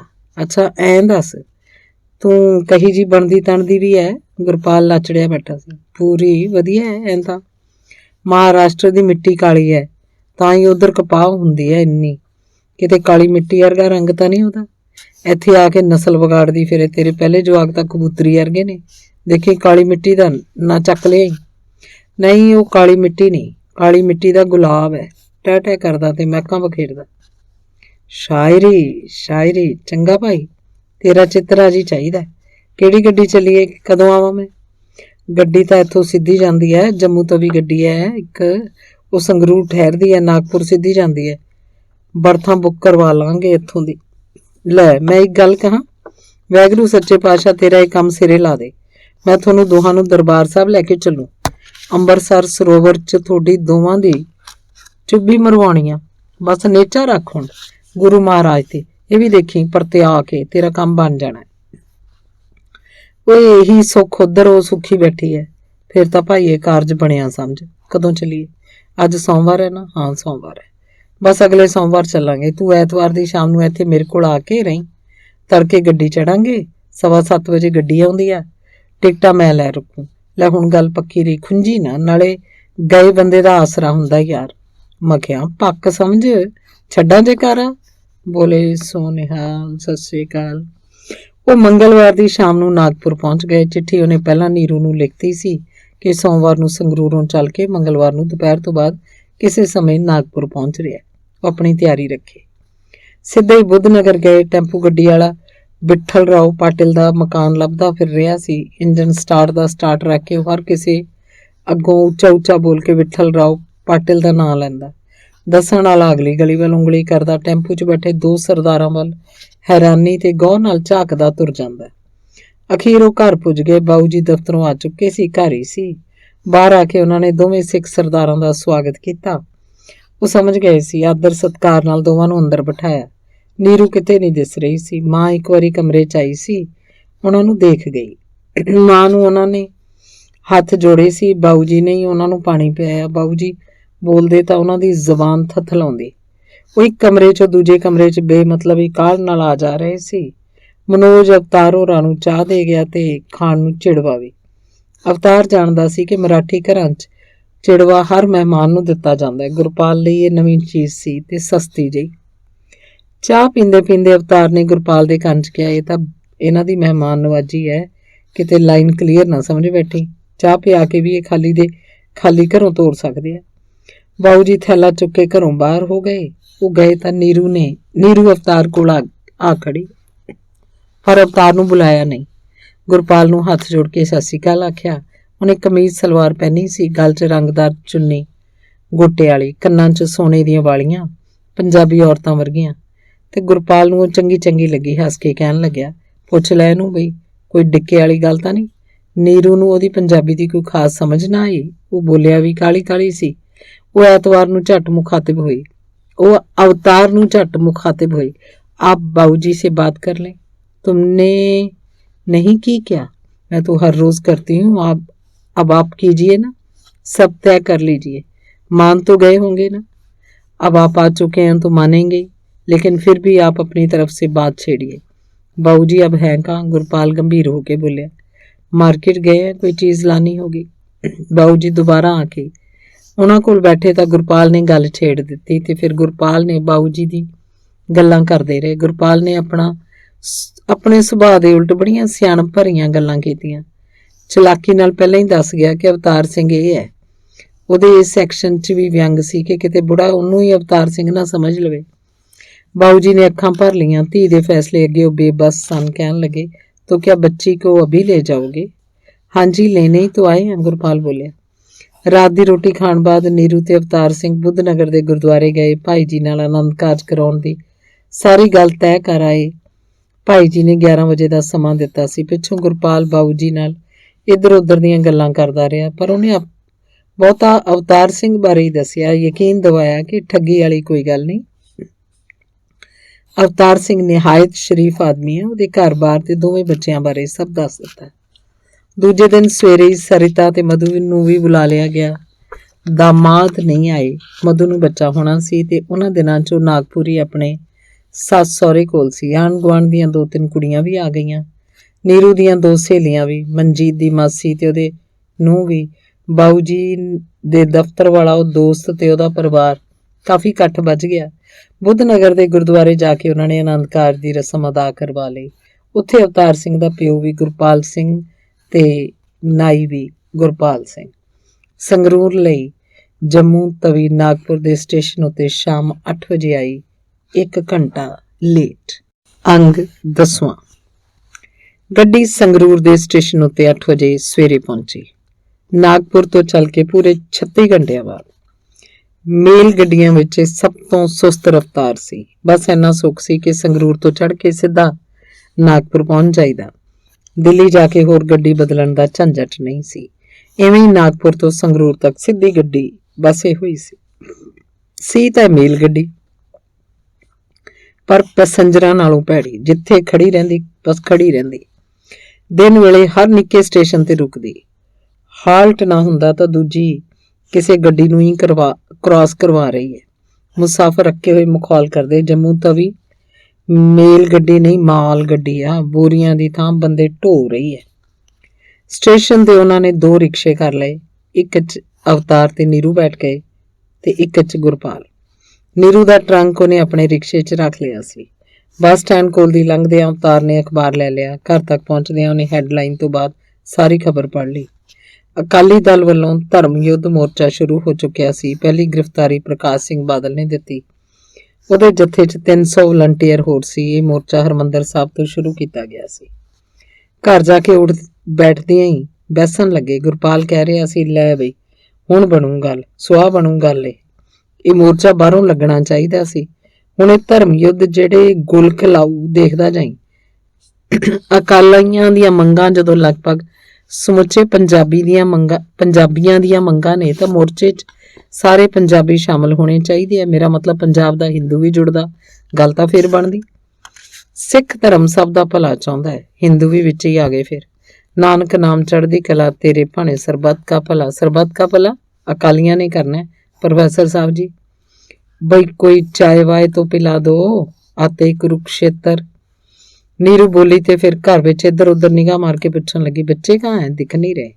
स्कूल गए होंगे, 1:30 बजे छुट्टी होती है, या शायद रिसेस में घर आ जाएं, पर नहीं आएंगे। घर में कोई है ही नहीं, आके क्या करेंगे? अवतार बोल रहा सी। जाके ले आओ उन्हें स्कूल से, इतनी क्या जल्दी आ जाएंगे खुद ही। जार अपने मगरों फिर जवाक रोटी टुकदा किवें करदे रहे। गुरपाल ने पूछा। ताई सी इन्हां कोल साडे हौलदार दी मां। किहड़ा हौलदार? ਉਹ ਭੁੱਲ ਗਿਆ ਹੌਲਦਾਰ ਨੂੰ। ਮੰਦਰ ਮੂਹਰੇ ਜਿਹੜਾ ਬਰਫ਼ ਵੇਚਦਾ ਹੈ, ਗਰਮੀਆਂ 'ਚ ਬਸ ਉਹ ਇੱਕ ਬਰਫ਼ ਦਾ ਕੰਮ ਕਰਦਾ ਹੈ, ਬਾਕੀ ਸਾਰਾ ਵਿਹਲਾ। ਅਸੀਂ ਉਹਨੂੰ ਹੌਲਦਾਰ ਕਹਿੰਦੇ ਹਾਂ। ਛੜਾ ਆਦਮੀ ਹੈ, ਥੋੜਾ ਜਿਹਾ ਸਿੱਧਰਾ ਵੀ ਹੈ, ਸਾਡੇ ਸਰੀਕੇ 'ਚੋਂ ਹੀ ਹੈ। ਆ ਗੁਆਂਢ 'ਚ ਤਾਂ ਘਰ ਹੈ ਉਹਨਾਂ ਦਾ। ਉਹਦਾ ਛੋਟਾ ਭਾਈ ਮਾਸਟਰ ਨਹੀਂ ਤੁਹਾਡੇ ਪਿੰਡ ਦਾ, ਜਗਜੀਤ ਸਿੰਘ। ਅੱਛਾ, ਹੁਣ ਸਮਝ ਗਿਆ ਮੈਂ। ਗੁਰਪਾਲ ਹੱਸਿਆ। ਰੋਟੀ ਟੁੱਕ ਦਾ ਤਾਂ ਮੁੰਡਾ ਕੁੜੀ ਆਪ ਕਰ ਲੈਂਦੇ ਹੋਣਗੇ। ਸਰਗੀ ਰੋਟੀ ਪਕਾ ਲੈਂਦੀ ਆ, ਤਾਈ ਰਾਤ ਨੂੰ ਪੈ ਜਾਂਦੀ ਹੋਣੀ ਆ। ਬਸ ਮੈਂ ਇਹੀ ਕਹਿ ਕੇ ਗਿਆ ਸੀ, ਚਾਬੀ ਉਹਨਾਂ ਦੀ ਉਹੀ ਲੈ ਕੇ ਆਇਆ। ਤਾਈ ਮਿਲੀ ਨਹੀਂ, ਘਰ ਨਹੀਂ ਸੀ। ਅਵਤਾਰ ਨੇ ਫ੍ਰਿਜ ਖੋਲ ਕੇ ਦੇਖਿਆ, ਦੁੱਧ ਪਿਆ ਸੀ। ਉਹਨੇ ਗੈਸ ਚਲਾ ਕੇ ਚਾਹ ਬਣਾ ਲਈ। ਤਿੰਨੇ ਚਾਹ ਪੀਣ ਲੱਗੇ। ਗੁਰਪਾਲ ਕਹਿੰਦਾ, ਲੈ ਵੀ ਮੈਂ ਤਾਂ ਚੱਲਦਾ ਫਿਰ ਪਿੰਡ ਨੂੰ। ਹੁਣੇ ਜਾ ਕੇ ਕੀ ਕਰੇਂਗਾ? ਨਹਾ ਧੋ ਲੈ, ਰੋਟੀ ਬਣਾਉਣੇ ਆ, ਨੀਰੂ ਪਕਾਊ ਅੱਜ ਤਾਂ। ਨੀਰੂ ਦੇ ਹੱਥਾਂ ਦੀ ਖਾ ਕੇ ਜਾ ਯਾਰ, ਇਹ ਆਉਣਾ ਕਰ, ਫਿਰ ਕਦੇ ਆਉਂ। ਹੁਣ ਮੈਨੂੰ ਜਾਣ ਦੇ। ਜੀਰੀ ਸੁੱਕੀ ਜਾਂਦੀ ਹੋਣੀ ਹੈ, ਕੀ ਪਤਾ ਮੁੰਡੇ ਨੇ ਪਾਣੀ ਲਾਇਆ ਹੋਣਾ ਜਾਂ ਨਹੀਂ। ਜਾ ਕੇ ਪਤਾ ਲੈਣਾ। ਮੁੰਡਿਆਂ ਖੁੰਡਿਆਂ ਦਾ ਇਹੋ ਜਿਹਾ ਹੀ ਕੰਮ ਹੈ ਅੱਜ ਕੱਲ੍ਹ। ਨੌਕਰਾਂ ਦੇ ਉੱਤੇ ਰਹੋ ਤਾਂ ਸਭ ਕਰੀ ਜਾਣਗੇ, ਨਹੀਂ ਤਾਂ ਬਸ। ਮੇਰੇ ਭਾਈ, ਮੁੰਡਾ ਸਾਡਾ ਚਲਾਕ ਘੱਟ ਹੈ, ਨੌਕਰ ਫੇਰ ਭੇਤ ਪਾ ਜਾਂਦੇ ਆ ਇਹੋ ਜਿਹੇ ਬੰਦੇ ਦਾ। ਨੀਰੂ ਤਿੰਨੇ ਕੱਪ ਚੁੱਕ ਕੇ ਰਸੋਈ ਵੱਲ ਲੈ ਗਈ। ਗੁਰਪਾਲ ਹੌਲੀ ਦੇ ਕੇ ਕਹਿੰਦਾ, ਨਾਲੇ ਮੁੰਡਾ ਕੁੜੀ ਘਰੇ ਨਹੀਂ, ਮੈਂ ਕਾਹਨੂੰ ਤੁਹਾਡਾ ਟਾਈਮ ਖਰਾਬ ਕਰਾਂ। ਮੈਂ ਚੱਲਦਾ, ਤੂੰ ਕਰ ਆਪਦਾ ਵਿਹਾਰ, ਲਾ ਦੇ ਮੋਰਚਾ। ਅਵਤਾਰ ਉਹਦੇ ਵੱਲ ਘੂਰ ਝਾਕਣ ਲੱਗਿਆ। ਕਹਿੰਦਾ, ਸਾਲਾ ਬਦਮਾਸ਼ ਨਾ ਹੋਵੇ। ਇੰਨੇ ਮਹੀਨੇ ਕੱਟ ਲਿਆ, ਹੁਣ ਕੀ ਜਾਨ ਨਿਕਲਦੀ ਹੈ ਮੇਰੀ? ਜਾਨ ਨਿਕਲਦੀ ਨਹੀਂ, ਜਾਨ ਪਊਗੀ ਪੁੱਤ ਮੇਰਿਆ। ਤੇਰੀ ਇਹ ਖਲਪਾੜ ਜੀ ਵੀ ਰੰਗ ਕੱਢ ਆਊ, ਮੋਟੀ ਵੀ ਹੋ ਜੂ। ਸੰਸਾ ਨਾ ਕਰੀ। ਮਰਦ ਦੀ ਛੋਹ ਤੀਵੀਂ ਦੇ ਪੱਠਿਆਂ 'ਚ ਮਾਸ ਭਰ ਦਿੰਦੀ ਆ। ਇੱਕ ਦਿਨ ਇਸੇ ਨੇ ਮੋਟੀ ਹੋ ਜਾਣਾ, ਦੇਖ ਲਈ। ਨਾਲੇ ਇਹਨੂੰ ਖੁਆਈ ਪਿਆਈ ਵੀ ਹੁਣ, ਪੰਜੀਰੀ ਰਲਾ ਦੇ। ਐਵੇਂ ਨਾ ਸੁੱਕੇ ਹੱਡੀ ਰੁੱਖਾਸਨੇ 'ਚ ਨਾ ਰੱਖੀ। ਗੁਰਪਾਲ ਆਪਣੀ ਗੱਲਾਂ ਉੱਤੇ ਉਤਰ ਆਇਆ ਸੀ। ਅਵਤਾਰ ਠਿੱਠ ਹੋਣ ਲੱਗਿਆ। ਹਾਰ ਕੇ ਉਹਨੇ ਅੱਖ ਦੱਬੀ। ਚੰਗਾ, ਤੂੰ ਜਾ ਫਿਰ। ਗੁਰਪਾਲ ਖੜਾ ਹੋ ਕੇ ਉੱਚਾ ਬੋਲਿਆ, ਚੰਗਾ ਫਿਰ। ਤੇ ਫਿਰ ਹੌਲੀ ਬੋਲ ਕੇ ਅਵਤਾਰ ਨੂੰ ਪੁੱਛਣ ਲੱਗਾ, ਯਾਰ ਭਰਜਾਈ ਦਾ ਨਾਂ ਕੀ ਕੱਢਿਆ ਸੀ ਭਾਈ ਜੀ ਨੇ ਉੱਥੇ ਨਾਗਪੁਰ? ਨਿਰੂਪਮ ਕੌਰ। ਉਹਨਾਂ ਨੇ ਨੰਨਾ ਅੱਖਰ ਦਿੱਤਾ ਸੀ, ਆਪਾਂ ਇਹਨੂੰ ਨਿਰੂਪਮ ਕੌਰ ਬਣਾ ਲਿਆ। ਪਹਿਲਾਂ ਵੀ ਇਹਦਾ ਨਾਂ ਇਹੀ ਸੀ, ਨਿਰੂਪਮਾ ਪਾਟਿਲ। ਉੱਥੇ ਇਹਦਾ ਛੋਟਾ ਨਾਂ ਨੀਰੂ ਸੀ, ਆਪਾਂ ਵੀ ਹੁਣ ਇਹੀ ਰੱਖਾਂਗੇ, ਨੀਰੂ। ਪੂਰਾ ਨਾਂ ਨਿਰੂਪਮ ਕੌਰ। नीरू ਉਹਨਾਂ ਕੋਲ आके खड़े होगी, बोली, जा रहे हो क्या? हाँ, फिर कभी आऊँगा। नहीं, मैं नहीं आऊँगा, तुम आना हमारे गांव में। अवतार को साथ लेकर बहाने से हमारा घर भी देख आओगी। इनसे तय कर लो बाबा, मेरे पर मत छोड़ो। जिस दिन ले आएंगे मैं तो आ जाऊंगी। चंगा, फिर बना ली प्रोग्राम। अवतार कह के गुरपाल घरों बाहर हो गया। बिड़क लैके ताई भज्जी भज्जी अंदर आई। चढ़े साह पुछन लगी, वे भाई कदों आ गया तू? इन्ने दिन कित्थे लाए? ते फिर हैरान हुई, ये काकी कौन है भाई? ये तेरे नूंह है ताई? अवतार कह के शर्माउण लगे। मैं सदके। ताई ने नीरू नूं बुक्कल च लै लिया, ਉਹਦਾ ਮੱਥਾ ਚੁੰਮਿਆ। ਫਿਰ ਕਹਿੰਦੀ, ਚੰਗਾ ਭਾਈ, ਸੁੱਖ ਨਾਲ ਮੈਂ ਤਾਂ ਬਲਾਈ ਖੁਸ਼ ਹਾਂ। ਇਹ ਤਾਂ ਤੂੰ ਬਹੁਤ ਚੰਗੀ ਸੋਚੀ ਭਾਈ। ਫਿਰ ਸੁੱਕਾ ਘੂਰਨ ਲੱਗੀ। ਜਾਂਦਾ ਹੋਇਆ ਦੱਸ ਤਾਂ ਜਾਂਦਾ, ਅਸੀਂ ਕਿਹੜਾ ਤੈਨੂੰ ਰੋਕਦੇ ਸੀ, ਅਸੀਂ ਤਾਂ ਚੰਗਾ ਹੀ ਮਨਾਉਂਦੇ। ਤਾਈ ਨੂੰ ਬੋਲਦੀ ਸੁਣ ਕੇ ਹੋਰ ਆਂਢਣਾ ਗੁਆਂਢਣਾ ਵੀ ਆ ਗਈਆਂ। ਅੱਖਾਂ ਗੱਡ ਨੀਰੂ ਨੂੰ ਦੇਖਣ ਲੱਗੀਆਂ। ਬਹਿ ਕੇ ਉਹਦੇ ਨਾਲ ਬੋਲਣਾ ਚਾਹੁੰਦੀਆਂ ਸੀ, ਪਰ ਉਹ ਉਹਨਾਂ ਵੱਲ ਚੁੱਪਚਾਪ ਝਾਕ ਰਹੀ ਸੀ। ਉਹ ਆਪੋ ਵਿੱਚ ਹੀ ਗੱਲਾਂ ਕਰਦੀਆਂ, ਆਪ ਗੱਲ ਕਰਕੇ ਆਪ ਹੀ ਹੱਸ ਪੈਂਦੀਆਂ। ਉਹਨੂੰ ਕੁਝ ਸਮਝ ਨਹੀਂ ਸੀ ਆ ਰਹੀ। ਅੱਧਾ ਘੰਟਾ ਲਾ ਕੇ ਅਖੀਰ ਉਹ ਚਲੀਆਂ ਗਈਆਂ। ਜਾਂਦੀਆਂ ਹੋਈਆਂ ਬਾਰ ਦੀ ਦੇਹਲੀ ਟੱਪ ਕੇ ਕਹਿ ਰਹੀਆਂ ਸੀ, ਕੁੜੀ ਇਹ ਤਾਂ ਬੋਲਦੀ ਹੀ ਨਹੀਂ।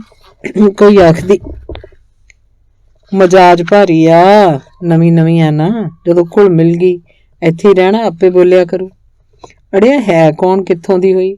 ਆਪਣੇ ਦੇਸ਼ ਦੀ ਤਾਂ ਲੱਗਦੀ ਨਹੀਂ, ਕੀ ਪਤਾ ਕਿੱਥੋਂ ਲਿਆਇਆ ਹੈ। ਇਹਦੀ ਤਾਂ ਦੂਰ ਤੱਕ ਤਾਂ ਹੀ ਸਿਆਣ ਗਿਆਨ ਹੈ।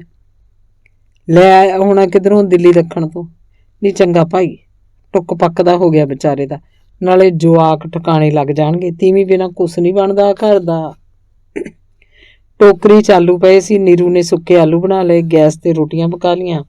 ਘਰ 'ਚ ਮਿੱਟੀ ਦੇ ਤੇਲ ਦਾ ਬੱਤੀਆਂ ਵਾਲਾ ਸਟੋਵ ਵੀ ਸੀ। ਸਰਗੀ ਇਸੇ 'ਤੇ ਰੋਟੀਆਂ ਪਕਾਉਂਦੀ। ਗੈਸ 'ਤੇ ਉਹ ਤੋਂ ਇੰਨਾ ਛੇਤੀ ਰੋਟੀ ਬਣਦੀ ਨਹੀਂ ਸੀ। ਪੇੜਾ ਕਰਦੀ, ਉੱਧਰੋਂ ਰੋਟੀ ਮੱਚ ਜਾਂਦੀ। ਰੋਟੀ ਵੱਲ ਧਿਆਨ ਦਿੰਦੀ, ਅਗਲੀ ਰੋਟੀ ਲਈ ਪੇੜਾ ਨਾ ਬਣਿਆ ਹੁੰਦਾ। ਉਹ ਖਾਲੀ ਤਵਾ ਵੇਖ ਕੇ ਰੱਖ ਕੇ ਪੇੜਾ ਬਣਾਉਣ ਲੱਗਦੀ ਤਾਂ ਤਵਾ ਲਾਲ ਹੋ ਜਾਂਦਾ।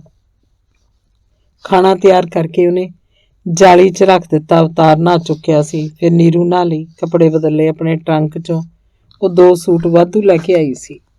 अवतार कहता, एक बार चाय और बना लो, बिस्कुट हैं घर में, बच्चे आ जाएं, फिर सब इकट्ठे बैठ के खाना खाएंगे।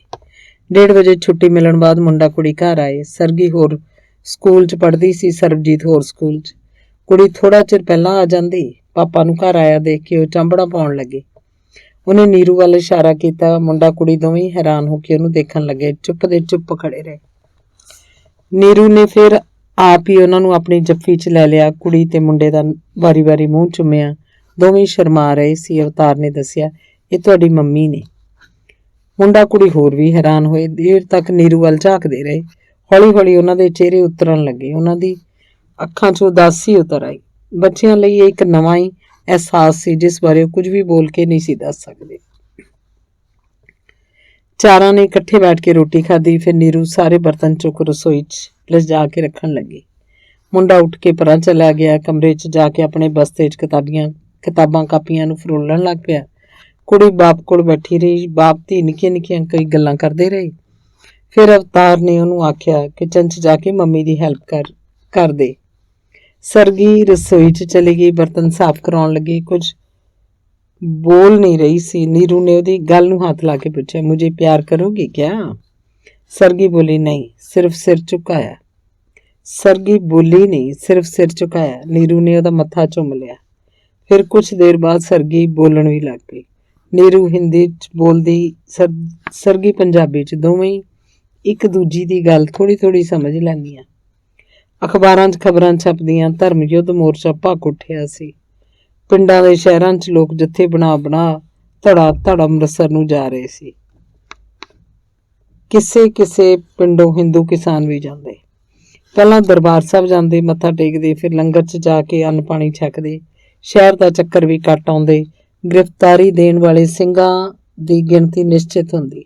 ਹਜ਼ਾਰਾਂ ਲੋਕ ਨਿੱਤ ਉੱਥੇ ਪਹੁੰਚਦੇ। ਨੀਲੀਆਂ ਪੱਗਾਂ ਉੱਤੇ ਪੀਲੇ ਪਟਕੇ ਬੰਨੇ ਹੁੰਦੇ। ਜੈਕਾਰੇ ਬੋਲਦੇ ਤੇ ਸ਼ਬਦ ਗਾਉਂਦੇ। ਹਾਲ ਕਮਰੇ 'ਚ ਜੱਤਾ ਗ੍ਰਿਫਤਾਰੀ ਲਈ ਤੁਰਦਾ। ਅਵਤਾਰ ਤੇ ਨੀਰੂ ਨੇ ਕਈ ਵਾਰ ਗੁਰਪਾਲ ਨੂੰ ਯਾਦ ਕੀਤਾ ਕਿ ਉਹ 15ਵੇਂ-20ਵੇਂ ਦਿਨ ਹੀ ਗੇੜਾ ਮਾਰਦਾ, ਪਰ ਹੁਣ ਉਹ ਨਾਗਪੁਰ ਤੋਂ ਜਿਉਂ ਉੱਦਣ ਦਾ ਗਿਆ ਮੁੜ ਕੇ ਨਹੀਂ ਆਇਆ। ਨਾ ਹੀ ਉਹ ਆਪ ਬੜਬਰ ਜਾ ਸਕੇ। ਘਰੋਂ ਬਾਹਰ ਜਾਣ ਦੀ ਉਹਨਾਂ ਕੋਲ ਵੇਲ ਹੀ ਕਿੱਥੇ ਸੀ। ਅਵਤਾਰ ਕਾਲਜ ਜਾਂਦਾ ਤੇ ਆ ਜਾਂਦਾ। ਨੀਰੂ ਘਰ ਹੀ ਰਹਿੰਦੀ। ਸਾਰਾ ਦਿਨ ਇਕੱਲੀ ਬੈਠੀ ਹਿੰਦੀ ਦੇ ਮੈਗਜ਼ੀਨ ਪੜ੍ਹਦੀ ਰਹਿੰਦੀ। ਸਰਬਜੀਤ ਤੇ ਸਰਗੀ ਸਕੂਲ ਚਲੇ ਜਾਂਦੇ। 1.25 ਮਹੀਨਾ ਗੁਜ਼ਰ ਗਿਆ। ਗੁਰਪਾਲ ਨੇ ਗੇੜਾ ਨਹੀਂ ਸੀ ਮਾਰਿਆ। ਇੱਕ ਦਿਨ ਫੇਰ ਆਥਣੇ ਜੇ ਗੁਰਪਾਲ ਦਾ ਮੁੰਡਾ ਘਰ ਆਇਆ। ਅਵਤਾਰ ਨੂੰ ਕਹਿੰਦਾ, ਅੰਕਲ 100 ਦਾ ਨੋਟ ਦਿਓ, ਦਵਾਈ ਲੈ ਕੇ ਜਾਣਾ ਹੈ। ਪੈਸੇ ਥੋੜ ਗਏ ਮੇਰੇ ਕੋਲ। ਮਖਿਆ, ਅੰਕਲ ਕੋਲ ਜਾਣਾ। ਕਿਉਂ, ਕੌਣ ਬਿਮਾਰ ਹੈ? ਮੁੰਡਾ ਹੱਸਣ ਲੱਗਿਆ। ਕਹਿੰਦਾ, ਬਿਮਾਰ ਤਾਂ ਕੋਈ ਨਹੀਂ ਅੰਕਲ, ਨਰਮਾ ਸਪਰੇਅ ਕਰਨਾ। ਅਵਤਾਰ ਵੀ ਬਹੁਤ ਹੱਸਿਆ। ਫਿਰ ਨੀਰੂ ਨੂੰ ਕਿਹਾ ਕਿ ਪਹਿਲਾਂ ਚਾਹ ਬਣਾ ਦੇ, ਮੇਰੀ ਪੈਂਟ ਦੀ ਜੇਬ 'ਚ ਪਰਸ ਹੈ ਮੇਰਾ, ਉਹ ਵੀ ਦੇ ਜਾ। ਫਿਰ ਦੱਸਿਆ, ਇਹ ਗੁਰਪਾਲ ਦਾ ਮੁੰਡਾ ਹੈ, ਸੌਦਾ ਪੱਤਾ ਲੈਣ ਆਇਆ ਪਿੰਡੋਂ। ਅੱਛਾ। ਨੀਰੂ ਬਹੁਤ ਖੁਸ਼ ਹੋਈ। ਪੁੱਛਣ ਲੱਗੀ, ਗੁਰਪਾਲ ਸਿੰਘ ਖੁਦ ਕਿਉਂ ਨਹੀਂ ਆਏ? ਨੀਰੂ ਪੰਜਾਬੀ ਭਾਸ਼ਾ ਨੂੰ ਸਮਝਣ ਤਾਂ ਲੱਗ ਪਈ ਸੀ, ਪਰ ਆਪ ਉਹ ਬੋਲਦੀ ਹਿੰਦੀ ਸੀ। ਮੁੰਡੇ ਨੇ ਅਵਤਾਰ ਵੱਲ ਝਾਕ ਕੇ ਦੱਸਿਆ, ਬਾਪੂ ਜੀ ਨੇ ਤਾਂ ਮੋਰਚੇ 'ਚ ਗ੍ਰਿਫਤਾਰੀ ਦੇ ਦਿੱਤੀ, ਜੱਥਾ ਲੈ ਕੇ ਗਏ ਸੀ ਅੰਮ੍ਰਿਤਸਰ। ਅਵਤਾਰ ਫਿਰ ਹੱਸਿਆ। ਲੈ ਵੀ, ਫਿਰ ਤਾਂ ਮੈਨੂੰ ਪਹਿਲਾਂ ਹੀ ਪਤਾ ਸੀ ਵੀ ਉਹ ਜ਼ਰੂਰ ਜਾਊ। ਅੰਗ 11। ਨੀਰੂ ਕੋਲ ਤਾਈ ਨਿੱਤ ਗੇੜਾ ਮਾਰਦੀ ਤੇ ਉਹਦੇ ਨਾਲ ਗੱਲਾਂ ਕਰਦੀ।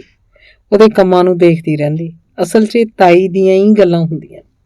ਨੀਰੂ ਤਾਂ ਸੁਣਦੀ ਹੀ ਜਾਂ ਸਿਰਫ ਹੂੰ ਹਾਂ ਕਰ ਛੱਡਦੀ। ਤਾਈ ਆਪ ਹੀ ਸਵਾਲ ਕਰਦੀ। ਫਿਰ ਨੀਰੂ ਦੇ ਮੂੰਹ ਵੱਲ ਬਿੰਦ ਝਾਕ ਕੇ ਤੇ ਚੁੱਪ ਰਹਿ ਕੇ ਆਪ ਹੀ ਉਹਦਾ ਜਵਾਬ ਦੇਣ ਲੱਗਦੀ। ਉਹਦੀ ਭਾਸ਼ਾ ਅੱਧ ਪਚੱਧਦੀ ਨੀਰੂ ਦੇ ਪੱਲੇ ਪੈਂਦੀ। ਉਹ ਬਹੁਤ ਗੂੜੇ ਪੇਂਡੂ ਸ਼ਬਦਾਂ ਦੀ ਵਰਤੋਂ ਕਰਦੀ। ਜਦੋਂ ਮੁੰਡਾ ਕੁੜੀ ਸਕੂਲ ਗਏ ਹੁੰਦੇ ਤੇ ਅਵਤਾਰ ਕਾਲਜ ਨੂੰ ਚਲਿਆ ਜਾਂਦਾ ਤਾਂ ਗੁਆਂਢ 'ਚ ਕੋਈ ਨਾ ਕੋਈ ਆ ਕੇ ਨੀਰੂ ਕੋਲ ਬੈਠੀ ਰਹਿੰਦੀ। ਕੋਈ ਬੁੜੀ, ਕੋਈ ਕੁੜੀ, ਕੋਈ ਬਹੂ। ਉਹਦੇ ਕੋਲ ਪੁੱਛਣਾ ਚਾਹੁੰਦੀਆਂ, ਉਹਨੂੰ ਕੁਝ ਦੱਸਣਾ ਚਾਹੁੰਦੀਆਂ, ਉਹਦੀ ਸੱਸ ਬਾਰੇ, ਉਹਦੇ ਪ੍ਰੋਫੈਸਰ ਪਤੀ ਬਾਰੇ, ਪ੍ਰੋਫੈਸਰ ਦੇ ਬੱਚਿਆਂ ਸੰਬੰਧੀ। ਉਹਨੂੰ ਕੋਈ ਭਿੱਤੀ ਪੜ੍ਹਾਉਣਾ ਚਾਹੁੰਦੀਆਂ। ਉਹ ਜਾਣਨਾ ਚਾਹੁੰਦੀ ਸੀ ਕਿ ਪ੍ਰੋਫੈਸਰ ਦੇ ਇਹ ਪਹਿਲੇ ਬੱਚੇ ਉਹਨੂੰ ਕਿਵੇਂ ਲੱਗੇ? ਨੀਰੂ ਇੱਕ ਵੀ ਸ਼ਬਦ ਮੂੰਹੋਂ ਨਾ ਕੱਢਦੀ, ਉਹਨਾਂ ਦੀਆਂ ਗੱਲਾਂ ਬਹੁਤ ਧਿਆਨ ਨਾਲ ਸੁਣਦੀ। ਤਾਈ ਵਾਂਗ ਚਾਹੇ ਉਹਨਾਂ ਦੀ ਪੰਜਾਬੀ ਵੀ ਅੱਧ ਪਚੱਧੀ ਹੀ ਪੱਲੇ ਪੈਂਦੀ, ਪਰ ਉਹ ਕਈ ਗਈ ਗੱਲ ਦਾ ਸਮੁੱਚਾ ਭਾਵ ਸਮਝ ਜਾਂਦੀ ਸੀ। ਇਹਨਾਂ ਤੀਵੀਆਂ ਤੋਂ ਉਹਨੂੰ ਬਹੁਤ ਖਿੱਚ ਚੜ੍ਹਦੀ, ਪਰ ਉਹ ਕੁਝ ਨਹੀਂ ਕਰ ਸਕਦੀ ਸੀ। ਨਾ ਤਾਂ ਉਹਨਾਂ ਨੂੰ ਘਰ ਆਉਣੋਂ ਰੋਕ ਸਕਦੀ ਤੇ ਨਾ ਬੈਠੀਆਂ ਨੂੰ ਉਠਾ ਸਕਦੀ। ਉਹਨਾਂ ਬਾਰੇ ਅਵਤਾਰ ਨੂੰ ਵੀ ਕੁਝ ਨਾ ਦੱਸਦੀ। ਬਹੁਤੀ ਖਿੱਚ ਤਾਂ ਉਹਨੂੰ ਇਹ ਸੀ ਕਿ ਉਹਨੂੰ ਘਰ ਦਾ ਕੰਮ ਨਹੀਂ ਕਰਨ ਦਿੰਦੀਆਂ ਸੀ। ਉਹਨੂੰ ਬਾਹੋਂ ਫੜ ਕੇ ਕੋਲ ਬਿਠਾ ਲੈਂਦੀਆਂ, ਕੁੜੇ ਕੰਮ ਫੇਰ ਕਰ ਲਈ ਬਹੂ, ਬਥੇਰਾ ਦਿਨ ਪਿਆ, ਮੈਂ ਆਈ ਹਾਂ, 2 ਮਿੰਟ ਆਰਾਮ ਲੈ ਲੈ, ਗੱਲ ਕਰ ਲੈ ਕੋਈ, ਐਂ ਤਾਂ ਤੂੰ ਮਰ ਮਿਟੇਂਗੀ ਧੀਏ, ਕੋਈ ਸਿਆਣੀ ਬੁੜੀ ਆਖਦੀ ਤੇ ਨੀਰੂ ਨੂੰ ਉਹਦੇ ਕੋਲ ਬਿਨਾਂ ਮਤਲਬ ਬੈਠਣਾ ਪੈਂਦਾ। ਉਹਦੀਆਂ ਬੇਸਿਰ ਪਿਆਰੀਆਂ ਗੱਲਾਂ ਵੀ ਸੁਣਨੀਆਂ ਪੈਂਦੀਆਂ। ਚਾਹੇ ਨੀਰੂ ਖਿੱਚਦੀ ਖਪਦੀ ਤਾਂ ਜ਼ਰੂਰ, ਪਰ ਉਹਨੂੰ ਨਹੀਂ ਪਤਾ ਸੀ ਕਿ ਇਹਨਾਂ ਬੁੜੀਆਂ ਕੁੜੀਆਂ ਦੇ ਆਉਣ ਜਾਣ ਕਰਕੇ ਉਹਨੂੰ ਇੱਕ ਵੱਡਾ ਲਾਭ ਪ੍ਰਾਪਤ ਹੋ ਰਿਹਾ ਹੈ। ਇੱਕ ਤਾਂ ਉਹਨੂੰ ਗੱਲੀ ਪੰਜਾਬ ਦੀ ਕਲਚਰ ਦਾ ਪਤਾ ਲੱਗਦਾ ਜਾ ਰਿਹਾ ਸੀ। ਉਹਨੂੰ ਕਿਧਰੇ ਬਾਹਰ ਜਾਣ ਦੀ ਲੋੜ ਨਹੀਂ ਸੀ। ਸਾਰਾ ਮਸਾਲਾ ਬੁੜੀਆਂ ਕੁੜੀਆਂ ਘਰ ਆ ਕੇ ਦੇ ਜਾਂਦੀਆਂ। ਉਹਨਾਂ ਤੋਂ ਸੁਣੀਆਂ ਕਈ ਗੱਲਾਂ ਦੀ ਵਿਆਖਿਆ ਫਿਰ ਉਹ ਅਵਤਾਰ ਤੋਂ ਕਰਾਉਂਦੀ। ਦੂਜਾ ਵੱਡਾ ਲਾਭ ਸੀ ਪੰਜਾਬੀ ਭਾਸ਼ਾ ਸਿੱਖਣ ਦਾ। ਬਿਨਾਂ ਕਿਸੇ ਤਰੱਦਦ ਤੋਂ ਪੰਜਾਬੀ ਦੇ ਕਿੰਨੇ ਸਾਰੇ ਸ਼ਬਦ ਉਹ ਸਿੱਖ ਗਈ। ਉਹਨੂੰ ਪੰਜਾਬੀ ਦੇ ਠੇਠ ਫਿਕਰੇ ਬੋਲਣੇ ਆ ਗਏ। ਉਹਦੇ ਘਰ ਆ ਕੇ ਬੈਠਦੀਆਂ ਕੁੜੀਆਂ ਬੁੜੀਆਂ ਬਹੂਆਂ ਉਹਦੇ ਲਈ ਸ਼ਬਦ ਕੋਸ਼ ਵਰਗਾ ਕੰਮ ਕਰਦੀਆਂ। ਪੰਜਾਬੀ ਭਾਸ਼ਾ ਤੇ ਉਹਦੇ ਬੋਲਣ ਦੇ ਤੌਰ ਤਰੀਕੇ ਦਾ ਬਹੁਤਾ ਕੋਰਸ ਤਾਂ ਮਿਲਿਆ ਨੀਰੂ ਨੂੰ ਘਰ 'ਚ ਹੀ ਮੁੰਡੇ ਕੁੜੀ ਤੋਂ। ਮੁੰਡਾ ਕੁੜੀ ਦੋਵੇਂ ਮੌਕਾ ਲੱਭ ਕੇ ਨੀਰੂ ਕੋਲ ਬੈਠ ਜਾਂਦੇ, ਘੰਟਾ 2 ਘੰਟੇ ਉਹਦੇ ਨਾਲ ਗੱਲਾਂ ਮਾਰਦੇ, ਉਹਨੂੰ ਗੱਲਾਂ ਦੱਸਦੇ। ਇਹਨਾਂ ਆਪਣੇ ਘਰ ਦੇ ਬੱਚਿਆਂ ਵਿੱਚ ਤਾਂ ਨੀਰੂ ਪੂਰਾ ਬੋਲਦੀ ਤੇ ਪੰਜਾਬੀ 'ਚ ਬੋਲਦੇ। ਉਹਦੇ ਫਿਕਰੇ ਟੁੱਟੇ ਫੁੱਟੇ ਹੁੰਦੇ, ਉਹਦੇ ਸ਼ਬਦਾਂ ਦਾ ਉਚਾਰਨ ਹੋਰ ਹੁੰਦਾ। ਉਹਨੂੰ ਘੱਗਾ ਝੱਜਾ ਢੱਡਾ ਧੱਦਾ ਤੇ ਭੱਬਾ ਅੱਖਰਾਂ ਦਾ ਪੰਜਾਬੀ ਉਚਾਰਨ ਨਾ ਆਉਂਦਾ। ਉਹ ਇਹਨਾਂ ਧੁਨੀਆਂ ਨੂੰ ਪੰਜਾਬੀ ਫਿਕਰੇ 'ਚ ਹਿੰਦੀ ਜਿਹਾ ਉਚਾਰਨ ਕਰਕੇ ਬੋਲਦੀ ਤਾਂ ਉਪਰਾ ਲੱਗਦਾ, ਪਰ ਮੁੰਡੇ ਕੁੜੀ ਨੂੰ ਉਹਦੀ ਪੰਜਾਬੀ ਵੱਲ ਉੱਕਾ ਹੀ ਧਿਆਨ ਨਾ ਹੁੰਦਾ। ਉਹਨਾਂ ਦਾ ਧਿਆਨ ਤਾਂ ਗੱਲ ਦੇ ਵਿਸ਼ੇ ਵੱਲ ਰਹਿੰਦਾ। ਨੀਰੂ ਆਪ ਖੁਦ ਅਜਿਹਾ ਜਾਣਬੁੱਝ ਕੇ ਨਹੀਂ ਕਰ ਰਹੀ ਸੀ। ਉਹਨੂੰ ਪਤਾ ਹੀ ਨਹੀਂ ਲੱਗ ਰਿਹਾ ਸੀ ਕਿ ਮੁੰਡੇ ਕੁੜੀ ਨਾਲ ਇਹ ਸਭ ਫਜ਼ੂਲ ਦੀਆਂ ਗੱਲਾਂ ਕਰਨ ਕਰਕੇ ਪੰਜਾਬੀ ਭਾਸ਼ਾ ਸਿੱਖਣ ਦਾ ਗੈਰ ਗੰਭੀਰ ਕੋਰਸ ਲੈ ਰਹੀ ਹੈ। ਅਵਤਾਰ ਜਦੋਂ ਕਦੇ ਨੀਰੂ ਦੇ ਮੂੰਹੋਂ ਕੋਈ ਨਿਰੋਲ ਪੰਜਾਬੀ ਫਿਕਰਾ ਸੁਣਦਾ ਤਾਂ ਅੱਖਾਂ ਦੀਆਂ ਪੁਤਲੀਆਂ ਘੁਮਾ ਕੇ ਉਹਦੀ ਤਾਰੀਫ ਕਰਦਾ। ਉਹ ਦਿਨੋਂ ਦਿਨ ਹੈਰਾਨ ਹੁੰਦਾ ਰਹਿੰਦਾ ਕਿ ਉਹ ਕਿੰਨੀ ਛੇਤੀ ਪੰਜਾਬੀ ਭਾਸ਼ਾ ਸਿੱਖਦੀ ਜਾ ਰਹੀ ਹੈ। ਉਹਨੇ ਖੁਦ ਕਦੇ ਤਰੱਦਦ ਨਹੀਂ ਕੀਤਾ ਸੀ ਕਿ ਉਹਨੂੰ ਪੰਜਾਬੀ ਬੋਲਣਾ ਸਿਖਾਵੇ। ਇੰਨਾ ਜ਼ਰੂਰ ਸੀ ਕਿ ਉਹਨੇ ਖੁਦ ਨੀਰੂ ਦੇ ਇੱਥੇ ਆਉਣ ਤੋਂ 1 ਮਹੀਨਾ ਬਾਅਦ ਉਹਦੇ ਨਾਲ ਹਿੰਦੀ ਬੋਲਣਾ ਛੱਡਤਾ ਸੀ। ਉਹ ਚਾਹੇ ਕੁਝ ਵੀ ਬੋਲਦੀ, ਪਰ ਉਹ ਪੰਜਾਬੀ 'ਚ ਗੱਲ ਕਰਦਾ। ਮਹੀਨਾ ਭਰ ਹਿੰਦੀ ਬੋਲ ਉਹਦੀਆਂ ਜਾਬਾਂ ਦੁਖਣ ਲੱਗ ਪਈਆਂ ਸੀ। ਨੀਰੂ ਲਈ ਪੰਜਾਬੀ ਬੋਲਣਾ ਮਜਬੂਰੀ ਨਹੀਂ, ਉਹਦੀ ਜ਼ਰੂਰਤ ਬਣਦੀ ਗਈ। ਉਹ ਕੀ ਕਰਦੀ? ਇੱਥੇ ਤਾਂ ਹਰ ਕੋਈ ਪੰਜਾਬੀ ਬੋਲਦਾ। ਇੱਕ ਵਾਰ ਅਵਤਾਰ ਸਿੰਘ ਪਟਿਆਲੇ ਗਿਆ। ਉਹਨੂੰ ਭਾਸ਼ਾ ਵਿਭਾਗ 'ਚ ਕੰਮ ਸੀ। ਉੱਥੇ ਉਹਨੂੰ ਇੱਕ ਛੋਟੀ ਜਿਹੀ ਕਿਤਾਬ ਮਿਲੀ। ਇਸ 'ਚ ਹਿੰਦੀ ਤੋਂ ਪੰਜਾਬੀ ਸਿੱਖਣ ਦੇ ਪਾਠ ਸੀ। ਇਹ ਉਹਨੂੰ ਵਧੀਆ ਲੱਗੀ। ਇੱਕ ਚਾਅ ਜਿਹਾ ਚੜ੍ਹ ਗਿਆ। ਉਹ ਇਸ ਕਿਤਾਬ ਨੂੰ ਖਰੀਦ ਲਿਆਇਆ ਤੇ ਘਰ ਆ ਕੇ ਨੀਰੂ ਨੂੰ ਪੰਜਾਬੀ ਦੇ ਅੱਖਰ ਲਿਖ ਦਿੰਦਾ। ਨੀਰੂ ਇੱਕੋ ਅੱਖਰ ਨੂੰ 10 ਵਾਰ ਲਿਖਦੀ। ਇੰਝ ਇੱਕ ਹਫ਼ਤੇ 'ਚ ਉਹਨੇ ਪੰਜਾਬੀ ਦੇ ਸਾਰੇ ਅੱਖਰ ਸਿੱਖ ਲਏ। ਫਿਰ ਇੱਕ ਹਫ਼ਤਾ ਲਾਹੌਰ ਲਾ ਕੇ ਉਹਨੂੰ ਲਗਾ ਮਾਤਰਾ ਲਾਉਣੀਆਂ ਵੀ ਆ ਗਈਆਂ। ਫਿਰ ਤਾਂ ਸਰਗੀ ਆਪਣੀ ਮੰਮੀ ਨੂੰ ਪੰਜਾਬੀ ਪੜ੍ਹਾਉਂਦੀ ਰਹਿੰਦੀ। ਸਰਗੀ ਕੋਈ ਸ਼ਬਦ ਬੋਲਦੀ, ਨੀਰੂ ਉਹਨੂੰ ਕਾਪੀ ਤੇ ਲਿਖ ਲੈਂਦੀ। ਫਿਰ ਸਰਗੀ ਉਸ ਸ਼ਬਦ ਦੇ ਜੋੜ ਦੇਖਦੀ। ਆਮ ਤੌਰ ਤੇ ਨੀਰੂ ਠੀਕ ਲਿਖਦੀ। ਘਰ 'ਚ ਪਹਿਲਾਂ ਇੱਕ ਅੰਗਰੇਜ਼ੀ ਅਖਬਾਰ ਆਉਂਦਾ ਹੁੰਦਾ, ਹੁਣ ਇੱਕ ਪੰਜਾਬੀ ਅਖਬਾਰ ਵੀ ਲਵਾ ਲਿਆ। ਜਦੋਂ ਸਵੇਰੇ ਅਖਬਾਰ ਆ ਕੇ ਡਿੱਗਦੇ, ਨੀਰੂ ਪੰਜਾਬੀ ਦਾ ਅਖਬਾਰ ਚੁੱਕ ਲੈਂਦੀ, ਉਹਦੀਆਂ ਸੁਰਖੀਆਂ ਪੜ੍ਹਦੀ। ਸਰਗੀ ਆਖਦੀ, ਮੰਮੀ ਇਹ ਖਬਰ ਪੜ੍ਹ ਕੇ ਸੁਣਾ। ਉਹ ਪੜ੍ਹ ਦਿੰਦੀ। ਸਭ ਖੁਸ਼ ਹੁੰਦੀ। ਉਹ ਪੰਜਾਬੀ ਪੜ੍ਹ ਲੈਂਦੀ ਹੈ। ਫਿਰ ਤਾਂ ਸਾਰੀ ਖਬਰ ਨੂੰ ਵੀ ਪੜ੍ਹਨ ਲੱਗੀ, ਪਰ ਪੜ੍ਹਦੀ ਉਹ ਆਪਣੇ ਮਤਲਬ ਦੀਆਂ ਖਬਰਾਂ। ਪੰਜਾਬ 'ਚ ਅਕਾਲੀ ਦਲ ਵੱਲੋਂ ਲਾਏ ਧਰਮ ਯੁੱਧ ਮੋਰਚੇ ਦੀਆਂ ਖਬਰਾਂ ਉਹ ਖਾਸ ਕਰਕੇ ਪੜ੍ਹਦੀ। ਅਵਤਾਰ ਉਹਨੂੰ ਉਸ ਖਬਰ ਦੀ ਬੈਕਗਰਾਉਂਡ ਸਮਝਾਉਂਦਾ। ਇਹਨਾਂ ਗੱਲਾਂ ਦਾ ਮੁੰਡੇ ਕੁੜੀ ਉੱਤੇ ਵੀ ਅਸਰ ਹੁੰਦਾ। ਉਹ ਵੀ ਸੁਣ ਰਹੇ ਹੁੰਦੇ। ਉਹਨਾਂ ਦੀ ਵਾਕਫੀਅਤ ਵਿੱਚ ਵੀ ਵਾਧਾ ਹੋ ਰਿਹਾ ਹੁੰਦਾ। ਉਹਨਾਂ ਨੂੰ ਵੀ ਰਾਜਨੀਤਿਕ ਸੂਝ ਮਿਲਦੀ। ਮੋਰਚੇ ਦੀਆਂ ਖਬਰਾਂ ਪੜ੍ਹ ਕੇ ਲਗਭਗ ਨਿੱਤੀ ਉਹ ਗੁਰਪਾਲ ਨੂੰ ਯਾਦ ਕਰਦੀ। ਅਵਤਾਰ ਗੱਲ ਛੇੜਦਾ, ਪਤਾ ਨਹੀਂ ਕਿਹੜੀ ਜੇਲ੍ਹ 'ਚ ਹੈ ਉਹ, ਮੁਲਾਕਾਤ ਹੀ ਕਰ ਆਉਂਦਾ। ਕਿੰਨੇ ਚਿਰ ਤੋਂ ਉਹਦਾ ਮੁੰਡਾ ਵੀ ਨਹੀਂ ਆਇਆ ਕਦੇ ਘਰ। ਅਵਤਾਰ ਗੱਲ ਹੀ ਕਰਦਾ ਜਾਣ ਦਾ ਪ੍ਰੋਗਰਾਮ ਕਦੇ ਨਾ ਬਣਾ ਸਕਿਆ। ਉਹ ਇੰਨਾ ਵੀ ਨਾ ਕਰ ਸਕਿਆ ਕਿ ਬਟਗਰ ਉਹਦੇ ਘਰ ਹੀ ਜਾ ਆਉਂਦਾ। ਪਤਾ ਨਹੀਂ ਕੀ ਸੋਚਦੀ ਹੋਏਗੀ ਗੁਰਪਾਲ ਦੀ ਘਰ ਵਾਲੀ ਜਲਕੌਰ। ਕਹਿੰਦੀ ਹੋਏਗੀ ਚੰਗਾ ਦੋਸਤ ਹੈ, ਪਤਾ ਵੀ ਨਹੀਂ ਲੈਣ ਆਇਆ। ਪਰ ਮਨ 'ਚ ਗੁੱਜਾ ਹੱਸਦਾ। ਉਹ ਕਿਹੜਾ ਸਾਲਾ ਕੋਈ ਕਤਲ ਦੇ ਕੇਸ 'ਚ ਕੈਦ ਹੋਇਆ। ਸਿਆਸੀ ਗ੍ਰਿਫਤਾਰੀ ਹੈ, ਉਹਨਾਂ ਉੱਤੇ ਕਿਹੜਾ ਕੋਈ ਤਸ਼ੱਦਦ ਹੋ ਰਿਹਾ ਹੋਊ। ਘਰ ਵਾਂਗੂ ਹੀ ਰਹਿ ਰਹੇ ਹੋਣੇ ਆ, ਜਿੱਦਣ ਕੋਈ ਸਮਝੌਤਾ ਹੋ ਗਿਆ ਆ ਜਾਣਗੇ। ਨੀਰੂ ਕਈ ਵਾਰੀ ਯਾਦ ਕਰਵਾ ਚੁੱਕੀ ਸੀ, ਸਗੋਂ ਮਿੱਠਾ ਮਿੱਠਾ ਗੁੱਸਾ ਵੀ ਦਿਖਾਉਂਦੀ। ਇਹ ਜੀ ਫੈਸਲਾ ਕਰ ਦਿਓ, ਬੋਲੋ ਕਦੋਂ ਜਾ ਰਹੇ ਹੋ ਅੰਮ੍ਰਿਤਸਰ? ਕਿਉਂ? ਉਹ ਮਚਲਾ ਬਣ ਕੇ ਪੁੱਛਦਾ। ਯਾਦ ਨਹੀਂ, ਦਰਬਾਰ ਸਾਹਿਬ ਜਾਣਾ ਆਪਾਂ, ਸਰੋਵਰ 'ਚ ਇਸ਼ਨਾਨ ਕਰਨ, ਨਹੀਂ ਤਾਂ ਪਾਪ ਲੱਗੂਗਾ ਸੁੱਖ ਪੂਰੀ ਨਾ ਕਰਨ ਦਾ। ਉਹ ਜਵਾਬ ਦਿੰਦਾ, ਗੁਰਪਾਲ ਨੂੰ ਆ ਜਾਣ ਦੇ, ਉਹਨੂੰ ਨਾਲ ਲੈ ਕੇ ਚੱਲਾਂਗੇ, ਨਾਲੇ ਭਰਜਾਈ ਨੂੰ ਵੀ ਨਿਭਾ ਲਿਆਵਾਂਗੇ। ਧਰਮ ਯੁੱਧ ਮੋਰਚੇ 'ਚ ਲਗਭਗ 30,000 ਸਿੱਖ ਜੇਲ੍ਹਾਂ ਜਾ ਚੁੱਕੇ ਸੀ, ਅਜੇ ਹੋਰ ਵੀ ਜਾ ਰਹੇ ਸੀ। ਇਉਂ ਲੱਗਦਾ ਸੀ ਜਿਵੇਂ ਸਾਰਾ ਪੰਜਾਬ ਹੀ ਉੱਠ ਕੇ ਅੰਮ੍ਰਿਤਸਰ ਵੱਲ ਨੂੰ ਤੁਰ ਪਿਆ ਹੋਵੇ। ਜੇਲ੍ਹਾਂ 'ਚ ਉਹਨਾਂ ਲਈ ਥਾਂ ਨਹੀਂ ਰਹਿ ਗਈ ਸੀ, ਇਸ ਕਰਕੇ ਸਰਕਾਰ ਨੂੰ ਕੈਂਪ ਲਾਉਣੇ ਪਏ। ਇੱਕ ਦਿਨ ਇੱਕ ਸ਼ਹਿਰ 'ਚ ਕੈਦੀਆਂ ਨੂੰ ਲਿਜਾ ਰਹੀ ਇੱਕ ਬੱਸ ਦੀ ਰੇਲ ਗੱਡੀ ਨਾਲ ਟੱਕਰ ਹੋ ਗਈ। 34 ਸਿੱਖਾਂ ਦੀ। ਸਿੱਖ ਥਾਂ ਦੀ ਥਾਂ ਮਾਰੇ ਗਏ। ਪੰਜਾਬ 'ਚ ਹਾਹਾਕਾਰ ਮਚ ਗਈ। ਦੀਵਾਲੀ ਦੀ ਸ਼ਾਮ ਸੀ। ਇੰਦਰਾ ਗਾਂਧੀ ਨੇ ਐਲਾਨ ਕੀਤਾ, ਸਭ ਸਿੱਖ ਸੱਤਿਆਗ੍ਰਹੀ ਛੱਡ ਦਿੱਤੇ ਜਾਣ। ਕੇਂਦਰ ਤੇ ਅਕਾਲੀਆਂ ਦਾ ਵਿਚੋਲਾ ਬਣ ਕੇ ਸਵਰਨ ਸਿੰਘ ਨੇ ਲਗਭਗ ਸਾਰਾ ਮਸਲਾ ਨਜਿੱਠ ਲਿਆ ਸੀ। ਪਤਾ ਨਹੀਂ ਕਿਉਂ ਇੰਦਰਾ ਨੇ ਆਪਣਾ ਮਨ ਬਦਲ ਲਿਆ। ਅਕਾਲੀ ਖਿਜੇ ਤੇ ਐਲਾਨ ਕਰ ਦਿੱਤਾ ਕਿ ਦਿੱਲੀ 'ਚ ਹੋ ਰਹੀਆਂ ਏਸ਼ੀਆ ਖੇਡਾਂ 'ਚ ਗੜਬੜ ਕਰਨਗੇ ਤਾਂ ਕਿ ਦੂਜੇ ਦੇਸ਼ਾਂ ਨੂੰ ਵੀ ਉਹਨਾਂ ਨਾਲ ਹੋ ਰਹੇ ਧੱਕੇ ਦਾ ਪਤਾ ਲੱਗੇ। ਕੇਂਦਰ ਨੇ ਅਕਾਲੀਆਂ ਨੂੰ ਫਿਰ ਦਿੱਲੀ ਸੱਦ ਲਿਆ। ਗੱਲਬਾਤ 'ਚ ਸੰਤ ਲੌਂਗੋਵਾਲ ਖੁਦ ਸ਼ਾਮਲ ਤਾਂ ਨਾ ਹੋਏ, ਪਰ ਆਪਣੇ ਨੁਮਾਇੰਦੇ ਭੇਜਦੇ, ਬਾਦਲ, ਬਰਨਾਲਾ, ਬਲਵੰਤ ਸਿੰਘ ਤੇ ਚਤੁਰਵੇਦੀ। ਖਬਰਾਂ ਉੱਡੀਆਂ ਕਿ ਅਕਾਲੀਆਂ ਦੀਆਂ ਲਗਭਗ 90% ਮੰਗਾਂ ਮੰਨ ਲਈਆਂ ਗਈਆਂ। 10% ਵਾਲਾ ਅੜਿੱਕਾ ਰਹਿ ਗਿਆ ਸੀ। ਚੰਡੀਗੜ੍ਹ ਤੇ ਅਬੋਹਰ ਫਾਜ਼ਿਲਕਾ ਦਾ ਮਸਲਾ, ਪਰ ਅਕਾਲੀ ਤਾਂ ਚੰਡੀਗੜ੍ਹ ਨੂੰ ਤੁਰੰਤ ਲੈਣਾ ਚਾਹੁੰਦੇ ਸੀ। ਅਬੋਹਰ ਫਾਜ਼ਿਲਕਾ ਦਾ ਮਸਲਾ ਬੇਸ਼ੱਕ ਕਿਸੇ ਕਮਿਸ਼ਨ ਹਵਾਲੇ ਕਰ ਦਿੱਤਾ ਜਾਂਦਾ। ਇਹ 10% ਵਾਲਾ ਰੇੜਕਾ ਵੀ ਸ਼ਾਇਦ ਕਿਸੇ ਸਿਰੇ ਲੱਗ ਜਾਂਦਾ, ਪਰ ਭਜਨ ਲਾਲ ਸਿਆਪਾ ਪਾ ਕੇ ਬੈਠ ਗਿਆ। ਬਰਨਾਲਾ ਉੱਥੇ ਦਾ ਉੱਥੇ। ਇੰਦਰਾ ਗਾਂਧੀ ਤੋਂ ਸ਼ਾਬਾਸ਼ ਲੈਣ ਲਈ ਭਜਨ ਲਾਲ ਨੇ ਏਸ਼ੀਆਡ ਖੇਡਾਂ ਦੇਖਣ ਦਿੱਲੀ ਜਾਂਦੇ ਸਿੱਖਾਂ ਨਾਲ ਇੰਨਾ ਭੈੜਾ ਸਲੂਕ ਕੀਤਾ ਕਿ ਹਰ ਇੱਕ ਦੇ ਮਨ 'ਚ ਦਿੱਲੀ ਸਰਕਾਰ ਪ੍ਰਤੀ ਘੋਰ ਨਫ਼ਰਤ ਪੈਦਾ ਹੋ ਗਈ। ਬਹੁਤ ਨਿਰਾਦਰੀ ਹੋਈ ਸੀ ਉਹਨਾਂ ਦੀ। ਬੱਸਾਂ ਤੇ ਟ੍ਰੇਨਾਂ 'ਚੋਂ ਪੱਗਾਂ ਵਾਲੇ ਲੋਕ ਥੱਲੇ ਉਤਾਰ ਲਏ ਜਾਂਦੇ ਤੇ ਤਲਾਸ਼ੀ ਲਈ ਜਾਂਦੇ, ਜਿਵੇਂ ਦਿੱਲੀ ਸਰਕਾਰ ਨੂੰ ਸਮੁੱਚੀ ਸਿੱਖ ਕੌਮ ਉੱਤੇ ਕੋਈ ਸ਼ੱਕ ਹੋਵੇ। ਦਿੱਲੀ 'ਚ ਕਾਰਾਂ ਦੀਆਂ ਤਲਾਸ਼ੀਆਂ ਲਈਆਂ ਗਈਆਂ। ਖੁਦ ਸਵਰਨ ਸਿੰਘ ਦੀ ਕਾਰ ਵੀ ਰੋਕੀ ਗਈ। ਸੀਨੀਅਰ ਰਿਟਾਇਰਡ ਫੌਜੀ ਨਹੀਂ ਬਖਸ਼ੇ ਗਏ। Air chief marshal Arjan Singh ਤੇ lieutenant general Jagjit Singh Arora, major general Subeg Singh ਨੇ ਪਿੱਛੋਂ ਜਾ ਕੇ ਦੱਸਿਆ ਸੀ ਕਿ ਹਰਿਆਣੇ 'ਚ ਭਜਨ ਲਾਲ ਦੀ ਪੁਲਿਸ ਨੇ ਉਹਦੇ ਨਾਲ ਜੋ ਬੁਰਾ ਸਲੂਕ ਕੀਤਾ, ਉਹਦੇ ਕਰਕੇ ਉਹ ਸੰਤ ਭਿੰਡਰਾਂਵਾਲੇ ਨਾਲ ਜਾ ਮਿਲਿਆ ਸੀ। ਕੇਂਦਰ ਨਾਲ ਅਕਾਲੀਆਂ ਦੀ ਗੱਲਬਾਤ ਹੁੰਦੀ ਟੁੱਟ ਜਾਂਦੀ, ਕਦੇ ਕੋਈ ਬਹਾਨਾ, ਕਦੇ ਕੋਈ ਬਹਾਨਾ, ਜਿਵੇਂ ਜਾਣ-ਬੁੱਝ ਕੇ ਕੇਂਦਰ ਗੱਲਬਾਤ ਨੂੰ ਲਮਕਾਈ ਰੱਖਣਾ ਚਾਹੁੰਦਾ ਹੋਵੇ।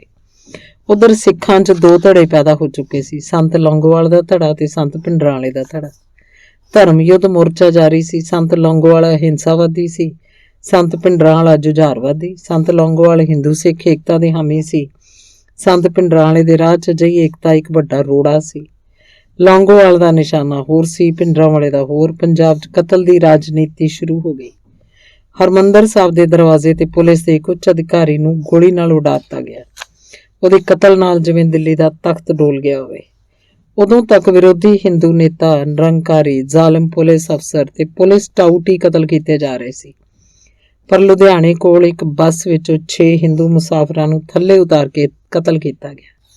ਇਹਨਾਂ ਮੁਸਾਫਰਾਂ ਦਾ ਕਿਸੇ ਰਾਜਨੀਤੀ ਨਾਲ ਕੋਈ ਸਬੰਧ ਨਹੀਂ ਸੀ। ਅੰਗ 12ਵਾਂ। ਇਸੇ ਦੌਰਾਨ ਨੀਰੂ ਦੀ ਮਾਂ ਨੇ ਮਨੋਜ ਸੰਗਰੂਰ ਆਏ।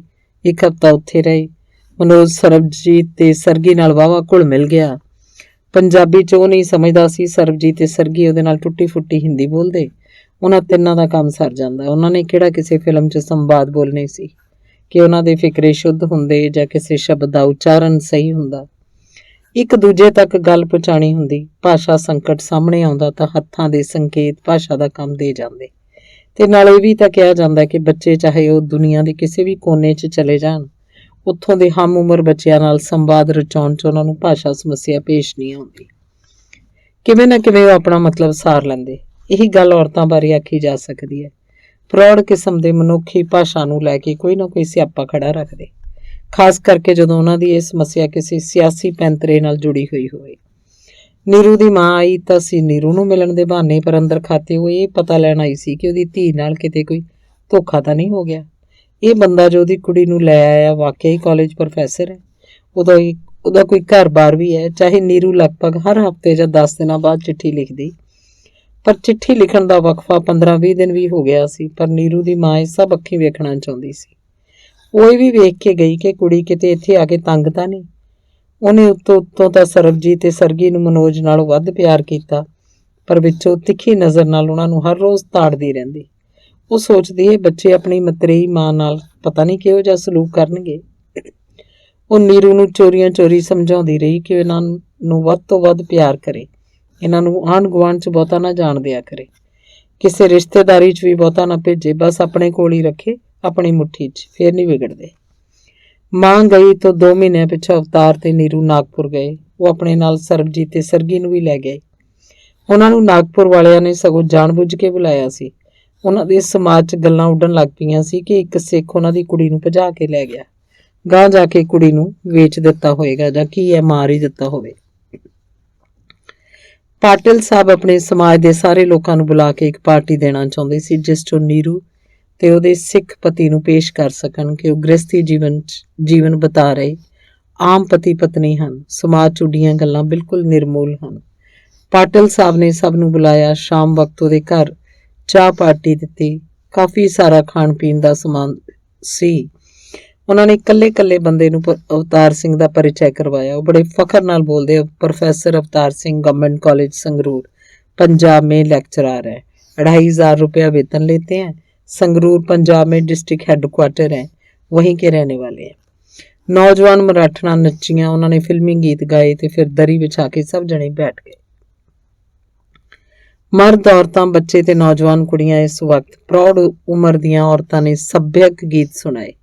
हिंदी ते मराठी दोवें भाषावां विच 2 उर्दू गज़लां भी पेश कीतियां गईयां। नीरू दी कोई सहेली उन्हें मिलती तो खिड़ उठती, रंग निकल आया है रे तेरा, तो मोटी भी हो गई, क्या खिलाता है तुम्हारा मिस्टर तुम्हें। ते नीरू दी कोई चाची ताई आखदी, सुंदर लग रही हो बेटी, ते फिर पुछदी, खुश तो हो वहां पर, सास है क्या। सब लोग नीरू ते अवतार नूं शगन दे रुपए दे के गए। पार्टी च पंजाबी कुड़ियां भी सी ते मुंडे भी। केसां दा जूड़ा करके पीले पटके बन्ने हुए सरगी ते सरबजीत उन्हां च घुल मिल गए। अवतार सिंह दे मुंडे कुड़ी दा परिचय किसे नूं नहीं दिता गया। उंज पार्टी च कोई उंगल उन्हां वल उठदी रही सी। कोई पुछदा दस्सिया जांदा ये बच्चे इनके साथ हैं। नीरू दी कोई खास सहेली उन्हें पुछदी, क्यों कैसी हो, हुआ कुछ, क्यों क्या होने वाला था। नीरू मुस्कुराउण लगदी, बता दो ना, मेरी तसल्ली हो जाएगी। अगली जिद कर दी, जब कुछ होगा बता दूंगी, कह दिया ना। और रही बात तसल्ली वाली, तुम्हारी तसल्ली तो तुम्हारा नीरू भी घट नहीं सी। 3 रातां नागपुर रहे, खूब घूमे फिरे। सालियां ने अवतार सिंह दा पूरा खर्च करवाया। सरबजीत ते सरगी ने लगभग अद्धा नागपुर देख लिया, कदे किसी लोकल बस च बैठ के, कदे टैंपू गड्डी, कदे तांगा, कदे रिक्शा। दिवाली वाली रात गुरपाल बरबर पहुंच गया सी। 2-3 दिनों बाद ਉਹ ਸੰਗਰੂਰ ਆਇਆ। ਸਿੱਧਾ ਕਾਲਜ ਹੀ ਅਵਤਾਰ ਕੋਲ ਜਾ ਵੜਿਆ। ਅਵਤਾਰ ਦੇ ਸਾਥੀ ਲੈਕਚਰਾਰਾਂ ਨੂੰ ਜੇਲ੍ਹ ਦੀਆਂ ਗੱਲਾਂ ਸੁਣਾਉਂਦਾ ਰਿਹਾ, ਬਹੁਤ ਬੋਲ ਰਿਹਾ ਸੀ। ਜੇਲ੍ਹ ਜਾ ਕੇ ਅਕਾਲੀ ਸਿਆਸਤ ਦੇ ਬਹੁਤ ਸਾਰੇ ਤੱਥ ਉਹਨੇ ਇਕੱਠੇ ਕਰ ਲਏ ਸੀ। ਉਹਨੂੰ ਕਈ ਉਹਨਾਂ ਗੁੱਝੀਆਂ ਗੱਲਾਂ ਦਾ ਪਤਾ ਲੱਗਿਆ ਸੀ ਜਿਹੜੀਆਂ ਕਦੇ ਅਖਬਾਰ 'ਚ ਨਹੀਂ ਆਈਆਂ ਸੀ ਤੇ ਨਾ ਹੀ ਕਿਸੇ ਦੇ ਮੂੰਹ ਸੁਣੀਆਂ ਸੀ। ਪੀਰੀਅਡ ਮੁੱਕਿਆ ਤੇ ਉਹ ਤੇ ਅਵਤਾਰ ਘਰ ਆ ਗਏ। ਬਈ ਬੱਲੇ, ਭਾਬੀ ਤਾਂ ਸਿਆਣ 'ਚ ਨਹੀਂ ਆਉਂਦੀ, ਨਿਖਰੀ ਫਿਰਦੀ ਆ ਹੁਣ ਤਾਂ। बैठते ही गुरपाल बोलन लग्या तो फिर अवतार नूं कहना, फिकर ना कर, इन्हें पूरी भर जाना। नीरू गुरपाल नूं सत श्री अकाल बुला के उहदा हाल चाल पुछण लगी। गुस्सा भी किया कि ज्यों गया मुड़ के कदे आया क्यों नहीं। वो दस रहा सी कि वो तो इत्थों जाके 4-5वें दिन ही गिरफ्तार हो गया। अपने पिंडों 11 बंदियां दा जत्था लैके गया सी। वो अमृतसर दीयां बड़ियां रौनकां देखियां। सिंह जयकारे बुलाउंदे दरबार साहब जांदे, जयकारे बुलाउंदे बाहर आके गिरफ्तारियां दिंदे। ਉਹ ਲੁਧਿਆਣੇ ਦੀ ਜੇਲ੍ਹ 'ਚ 2.5 ਮਹੀਨੇ ਰਿਹਾ। ਬੜੀਆਂ ਸੰਗਤਾਂ ਦੇ ਦਰਸ਼ਨ ਹੋਏ, ਬੜੀਆਂ ਗੱਲਾਂ ਕੀਤੀਆਂ। ਜੇਲ੍ਹ ਜੀਵਨ ਦਾ ਆਪਣਾ ਹੀ ਇੱਕ ਲੁਤਫ ਹੁੰਦਾ। ਚਾਹ ਪੀਣ ਬਾਅਦ ਨੀਰੂ ਨੇ ਗੱਲ ਛੇੜੀ, ਆਪਣਾ ਵਾਅਦਾ ਯਾਦ ਕਰੋ। ਗੁਰਪਾਲ ਸਿੰਘ, ਕਿਹੜਾ ਵਾਅਦਾ? ਗੁਰਪਾਲ ਨੂੰ ਕੁਝ ਯਾਦ ਨਹੀਂ ਸੀ। ਵਾਹ, ਭੁੱਲ ਵੀ ਗਏ? ਯਾਦ ਨਹੀਂ ਜਦੋਂ ਤੁਸੀਂ ਮੈਨੂੰ ਲੈਣ ਜਾਣਾ ਸੀ ਨਾਗਪੁਰ, ਆਖਿਆ ਸੀ ਨਾ ਇੱਥੇ ਆ ਕੇ ਤੁਸੀਂ ਸਾਨੂੰ ਦਰਬਾਰ ਸਾਹਿਬ ਲੈ ਕੇ ਚੱਲੋਗੇ ਸਰੋਵਰ 'ਚ ਇਸ਼ਨਾਨ ਕਰਵਾਉਣ। ਬੱਲੇ ਬਈ, ਇਹ ਤਾਂ ਬੜੇ ਭੁੱਲੇ। ਪਰ ਭਾਬੀ ਜਾਂਦੇ ਕਦੋਂ? ਮੈਂ ਤਾਂ ਗ੍ਰਿਫਤਾਰੀ ਤੇ ਸੀ। ਤੁਸੀਂ ਦੋਵਾਂ ਨੇ ਚਲੇ ਜਾਣਾ ਸੀ, ਨਾਲੇ ਇੰਨੀ ਸੰਗਤ ਦੇ ਦਰਸ਼ਨ ਕਰ ਆਉਂਦੇ। ਮੈਂ ਤਾਂ ਕਈ ਵਾਰ ਆਖਿਆ ਇਹਨਾਂ ਨੂੰ, ਪਰ ਇਹ ਜਨਾਬ ਟਾਲਦੇ ਹੀ ਰਹੇ। ਹਮੇਸ਼ਾ ਕਹਿੰਦੇ ਗੁਰਪਾਲ ਸਿੰਘ ਆਏਗਾ ਤਾਂ ਚੱਲਾਂਗੇ, ਉਹਨੂੰ ਨਾਲ ਲੈ ਕੇ। ਖੈਰ ਬਾਬੇ ਦੀ ਸੁੱਖ ਤਾਂ ਦੇਵਾਂਗੀ, ਥੋੜੇ ਜਿਹੇ ਹਾਲਾਤ ਠੀਕ ਹੋ ਲੈਣ ਦੇ। ਅੱਜ ਕੱਲ੍ਹ ਉੱਥੇ ਸਿਆਸੀ ਸਰਗਰਮੀਆਂ ਬਹੁਤ ਨੇ, ਥੋੜਾ ਜਿਹਾ ਟਿਕ ਟਕਾ ਹੋ ਲਵੇ ਫਿਰ ਚੱਲਾਂਗੇ। ਚੱਲ ਕੁਰ ਨੂੰ ਵੀ ਨਾਲ ਲੈ ਚੱਲਾਂਗੇ। ਫਿਰ ਹੱਸਿਆ ਵੀ ਆਹ ਤਾਂ ਕਮਾਲ ਮੰਨ ਗਿਆ ਮੈਂ। ਨਿਰੂਪਮ ਕੌਰ ਜੀ ਕਿੰਨੀ ਸੋਹਣੀ ਪੰਜਾਬੀ ਬੋਲ ਰਹੇ ਨੇ, ਲੱਗਦਾ ਹੀ ਨਹੀਂ ਇਹ ਪੰਜਾਬ ਦੇ ਨਹੀਂ। ਇਹ ਜਾਦੂ ਕਿਵੇਂ ਬਈ? ਇੱਕ ਗੱਲ ਤੇ ਤਾਂ ਮੈਂ ਵੀ ਆਪ ਹੈਰਾਨ ਹਾਂ, ਮਰਾਠੀ ਤੇ ਪੰਜਾਬੀ ਦੇ ਅਨੇਕਾਂ ਸ਼ਬਦ ਸਾਂਝੇ ਨੇ। ਜਿਵੇਂ ਬਰਤਨਾਂ ਨੂੰ ਅਸੀਂ ਭਾਂਡੇ ਕਹਿੰਦੇ ਆ, ਇਹ ਵੀ ਭਾਂਡੇ ਕਹਿੰਦੇ ਆ। ਸਬਜ਼ੀ ਨੂੰ ਅਸੀਂ ਭਾਜੀ ਬੋਲਦੇ ਆ, ਇਹ ਵੀ ਭਾਜੀ ਬੋਲਦੇ ਆ। ਜੁੱਤਿਆਂ ਨੂੰ ਇਹ ਵੀ ਜੋੜੇ ਹੀ ਬੋਲਦੇ ਆ। ਚਾਹ ਨੂੰ ਚਾਹ, ਸਲਵਾਰ ਪਜਾਮੇ ਤੇ ਨਾਲੇ ਨੂੰ ਨਾਲਾ ਹੀ ਕਹਿੰਦੇ ਆ, ਨਾੜਾ ਨਹੀਂ। ਇੱਕ ਹੋਰ ਦੇਖ, ਸਾਡੇ ਕੋਲ ਪੰਜਾਬੀ ਚ ਲ ਦੀ ਇੱਕ ਵੱਖਰੀ ਧੁਨੀ ਹੈ, ਜਿਵੇਂ ਕਾਲਾ, ਗਲ, ਥਾਲ, ਲੱਲੇ ਦਾ ਅਲੱਗ ਉਚਾਰਨ ਹੈ। ਅਸੀਂ ਇਹ ਉਚਾਰਨ ਬੋਲਦੇ ਹੀ ਹਾਂ, ਸਾਡੇ ਕੋਲ ਇਸ ਉਚਾਰਨ ਦਾ ਚਿੰਨ੍ਹ ਕੋਈ ਨਹੀਂ। ਮਰਾਠੀਆਂ ਕੋਲ ਇਸ ਉਚਾਰਨ ਲਈ ਇੱਕ ਅਲੱਗ ਅੱਖਰ ਹੈ। ਇਹ ਬਿਲਕੁਲ ਲੱਲੇ ਦੀ ਸ਼ਕਲ ਦਾ ਨਹੀਂ, ਉਹ ਤੋਂ ਵੱਖਰਾ ਹੈ। ਅਵਤਾਰ ਵਿਸਥਾਰ ਨਾਲ ਦੱਸ ਰਿਹਾ ਸੀ। ਗੁਰਪਾਲ ਵਿੱਚ ਹੀ ਟੋਕ ਕੇ ਕਹਿੰਦਾ, ਵਾਹ ਓਏ ਪ੍ਰੋਫੈਸਰ ਸਾਹਿਬ, ਤੂੰ ਤਾਂ ਆਪਦੀ ਘਰ ਵਾਲੀ ਤੇ ਹੀ ਭਾਸ਼ਾ ਵਿਗਿਆਨ ਦੀ PhD ਕਰ ਜਾਣੀ ਹੈ। ਦੋਵੇਂ ਹੱਸਣ ਲੱਗ ਪਏ। ਨੀਰੂ ਰਸੋਈ 'ਚ ਰੋਟੀ ਪਕਾ ਰਹੀ ਸੀ। ਬੱਚੇ ਸਕੂਲ ਗਏ ਸੀ। ਉਹਨਾਂ ਦਿਨਾਂ 'ਚ ਉਹਨਾਂ ਨੂੰ 4 ਵਜੇ ਛੁੱਟੀ ਹੁੰਦੀ। ਹੱਸਦਾ ਹੱਸਦਾ ਫਿਰ ਅਵਤਾਰ ਦੱਸਣ ਲੱਗਿਆ, ਕਈ ਵਾਰ ਇੱਥੇ ਬੜਾ ਮਖੌਲ ਹੁੰਦਾ ਹੈ। ਸਾਡੇ ਗੁਆਂਢੀਆਂ ਨੇ ਮੈਸ ਰੱਖੀ ਹੋਈ ਹੈ। ਅਸੀਂ ਕਦੇ ਕਦੇ ਜਦੋਂ ਕੜੀ ਬਣਾਉਣੀ ਹੋਵੇ ਜਾਂ ਕਦੇ ਪੀਣ ਨੂੰ ਚਿੱਤ ਕਰੇ ਤਾਂ ਇਹਨਾਂ ਦੇ ਲੱਸੀ ਲੈ ਆਉਂਦੇ ਆ। ਇਹ ਇੱਕ ਦਿਨ ਗਈ ਤੇ ਖਾਲੀ ਮੁੜ ਆਈ। ਜਾ ਕੇ ਕਹਿੰਦੀ, ਇਹ ਜੀ ਲੱਸੀ ਨਹੀਂ ਮਿਲੀ। ਉਹਨਾਂ ਦੀ ਬਹਿਨਸ ਭੱਜ ਗਈ। ਹਾਏ ਜੀ, ਹੁਣ ਕਿੱਥੋਂ ਢੂੰਡ ਕੇ ਲਿਆਉਣਗੇ? ਫਿਰ ਇੱਕ ਹੋਰ ਘਰ ਗਈ, ਉੱਥੋਂ ਵੀ ਖਾਲੀ ਮੁੜ ਆਈ। ਕਹਿੰਦੀ ਜੀ ਉਹਨਾਂ ਦੀ ਭੈਂਸ ਕੱਲ ਰਾਤ ਮਿਲੀ ਨਹੀਂ। ਕਿਉਂ ਜੀ? ਉਹ ਦੋਵੇਂ ਫਿਰ ਉੱਚਾ ਉੱਚਾ ਹੱਸੇ। ਨੀਰੂ ਆ ਕੇ ਕਹਿੰਦੀ, ਲਿਆਵਾਂ ਖਾਣਾ? ਤੇ ਹੈਰਾਨ ਹੋਈ ਕਿਸ ਬਾਤ ਨੂੰ ਲੈ ਕੇ ਹੱਸੀ ਆ ਰਹੀ ਹੈ। ਨਿਰੂਪਮ ਕੌਰ ਜੀ, ਪੰਜਾਬੀ ਬੋਲਣੀ ਤਾਂ ਸਿੱਖ ਲਈ, ਅੰਦਰਲੀਆਂ ਗੋਝਾਂ ਬਹੁਤ ਨੇ ਅਜੇ ਸਿੱਖਣ ਵਾਲੀਆਂ। ਗੁਰਪਾਲ ਹੱਸ ਪਿਆ। ਗੋਝਾਂ ਕੀ ਹੁੰਦਾ ਹੈ? ਨੀਰੂ ਨੇ ਕਿਹਾ। ਉੱਚਾ ਉੱਚਾ ਫਿਰ ਹੱਸੇ। ਫਿਰ ਅਵਤਾਰ ਕਹਿੰਦਾ, ਅੱਛਾ ਰੋਟੀ ਲਿਆ, ਖਾ ਲਈਏ। ਅਟਵਾਲ ਦੇ ਕਤਲ ਤੋਂ ਦੂਜੇ ਦਿਨ ਗੁਰਪਾਲ ਸੰਗਰੂਰ ਆਇਆ। ਕਹਿੰਦਾ, ਅਵਤਾਰ ਕੰਮ ਦਾ ਬੜਾ ਜ਼ੋਰ ਹੈ ਯਾਰ, ਸਿਰ ਖੁਰਕਣ ਦੀ ਵੇਲ ਨਹੀਂ। ਡੀਜ਼ਲ ਦਾ ਢੋਲ ਲੈਣ ਆਇਆ ਸੀ ਮੈਂ ਤਾਂ, ਟਰਾਲੀ ਖੜੀ ਆ ਬਾਜ਼ਾਰ 'ਚ। ਮੈਂ ਕਿਹਾ ਅਵਤਾਰ ਕੋਲ ਗੇੜਾ ਮਾਰ ਆਵਾਂ, ਕਣਕ ਸਾਰੀ ਪਈ ਆ ਕੱਢਣ ਵਾਲੀ। ਥ੍ਰੈਸ਼ਰ ਖੜਾ ਰਾਤ ਦਾ, ਤੇਲ ਕੰਨੀਓ। ਖੇਤੀ ਦਾ ਬੜਾ ਕੁੱਤਾ ਯਾਰ ਕੰਮ। ਫਿਰ ਪਾਣੀ ਧਾਣੀ ਪੀ ਕੇ ਬੋਲਿਆ, ਮੈਂ ਤਾਂ ਐ ਆਇਆ ਸੀ ਵੀ ਕਣਕ ਤਾਂ ਹੁਣ ਨਿਕਲ ਜੂ, 10 ਦਿਨ ਹੋਰ ਲਾ ਲੈ, ਫਿਰ ਚੱਲੀਏ ਨਾ ਅੰਬਰਸਰ।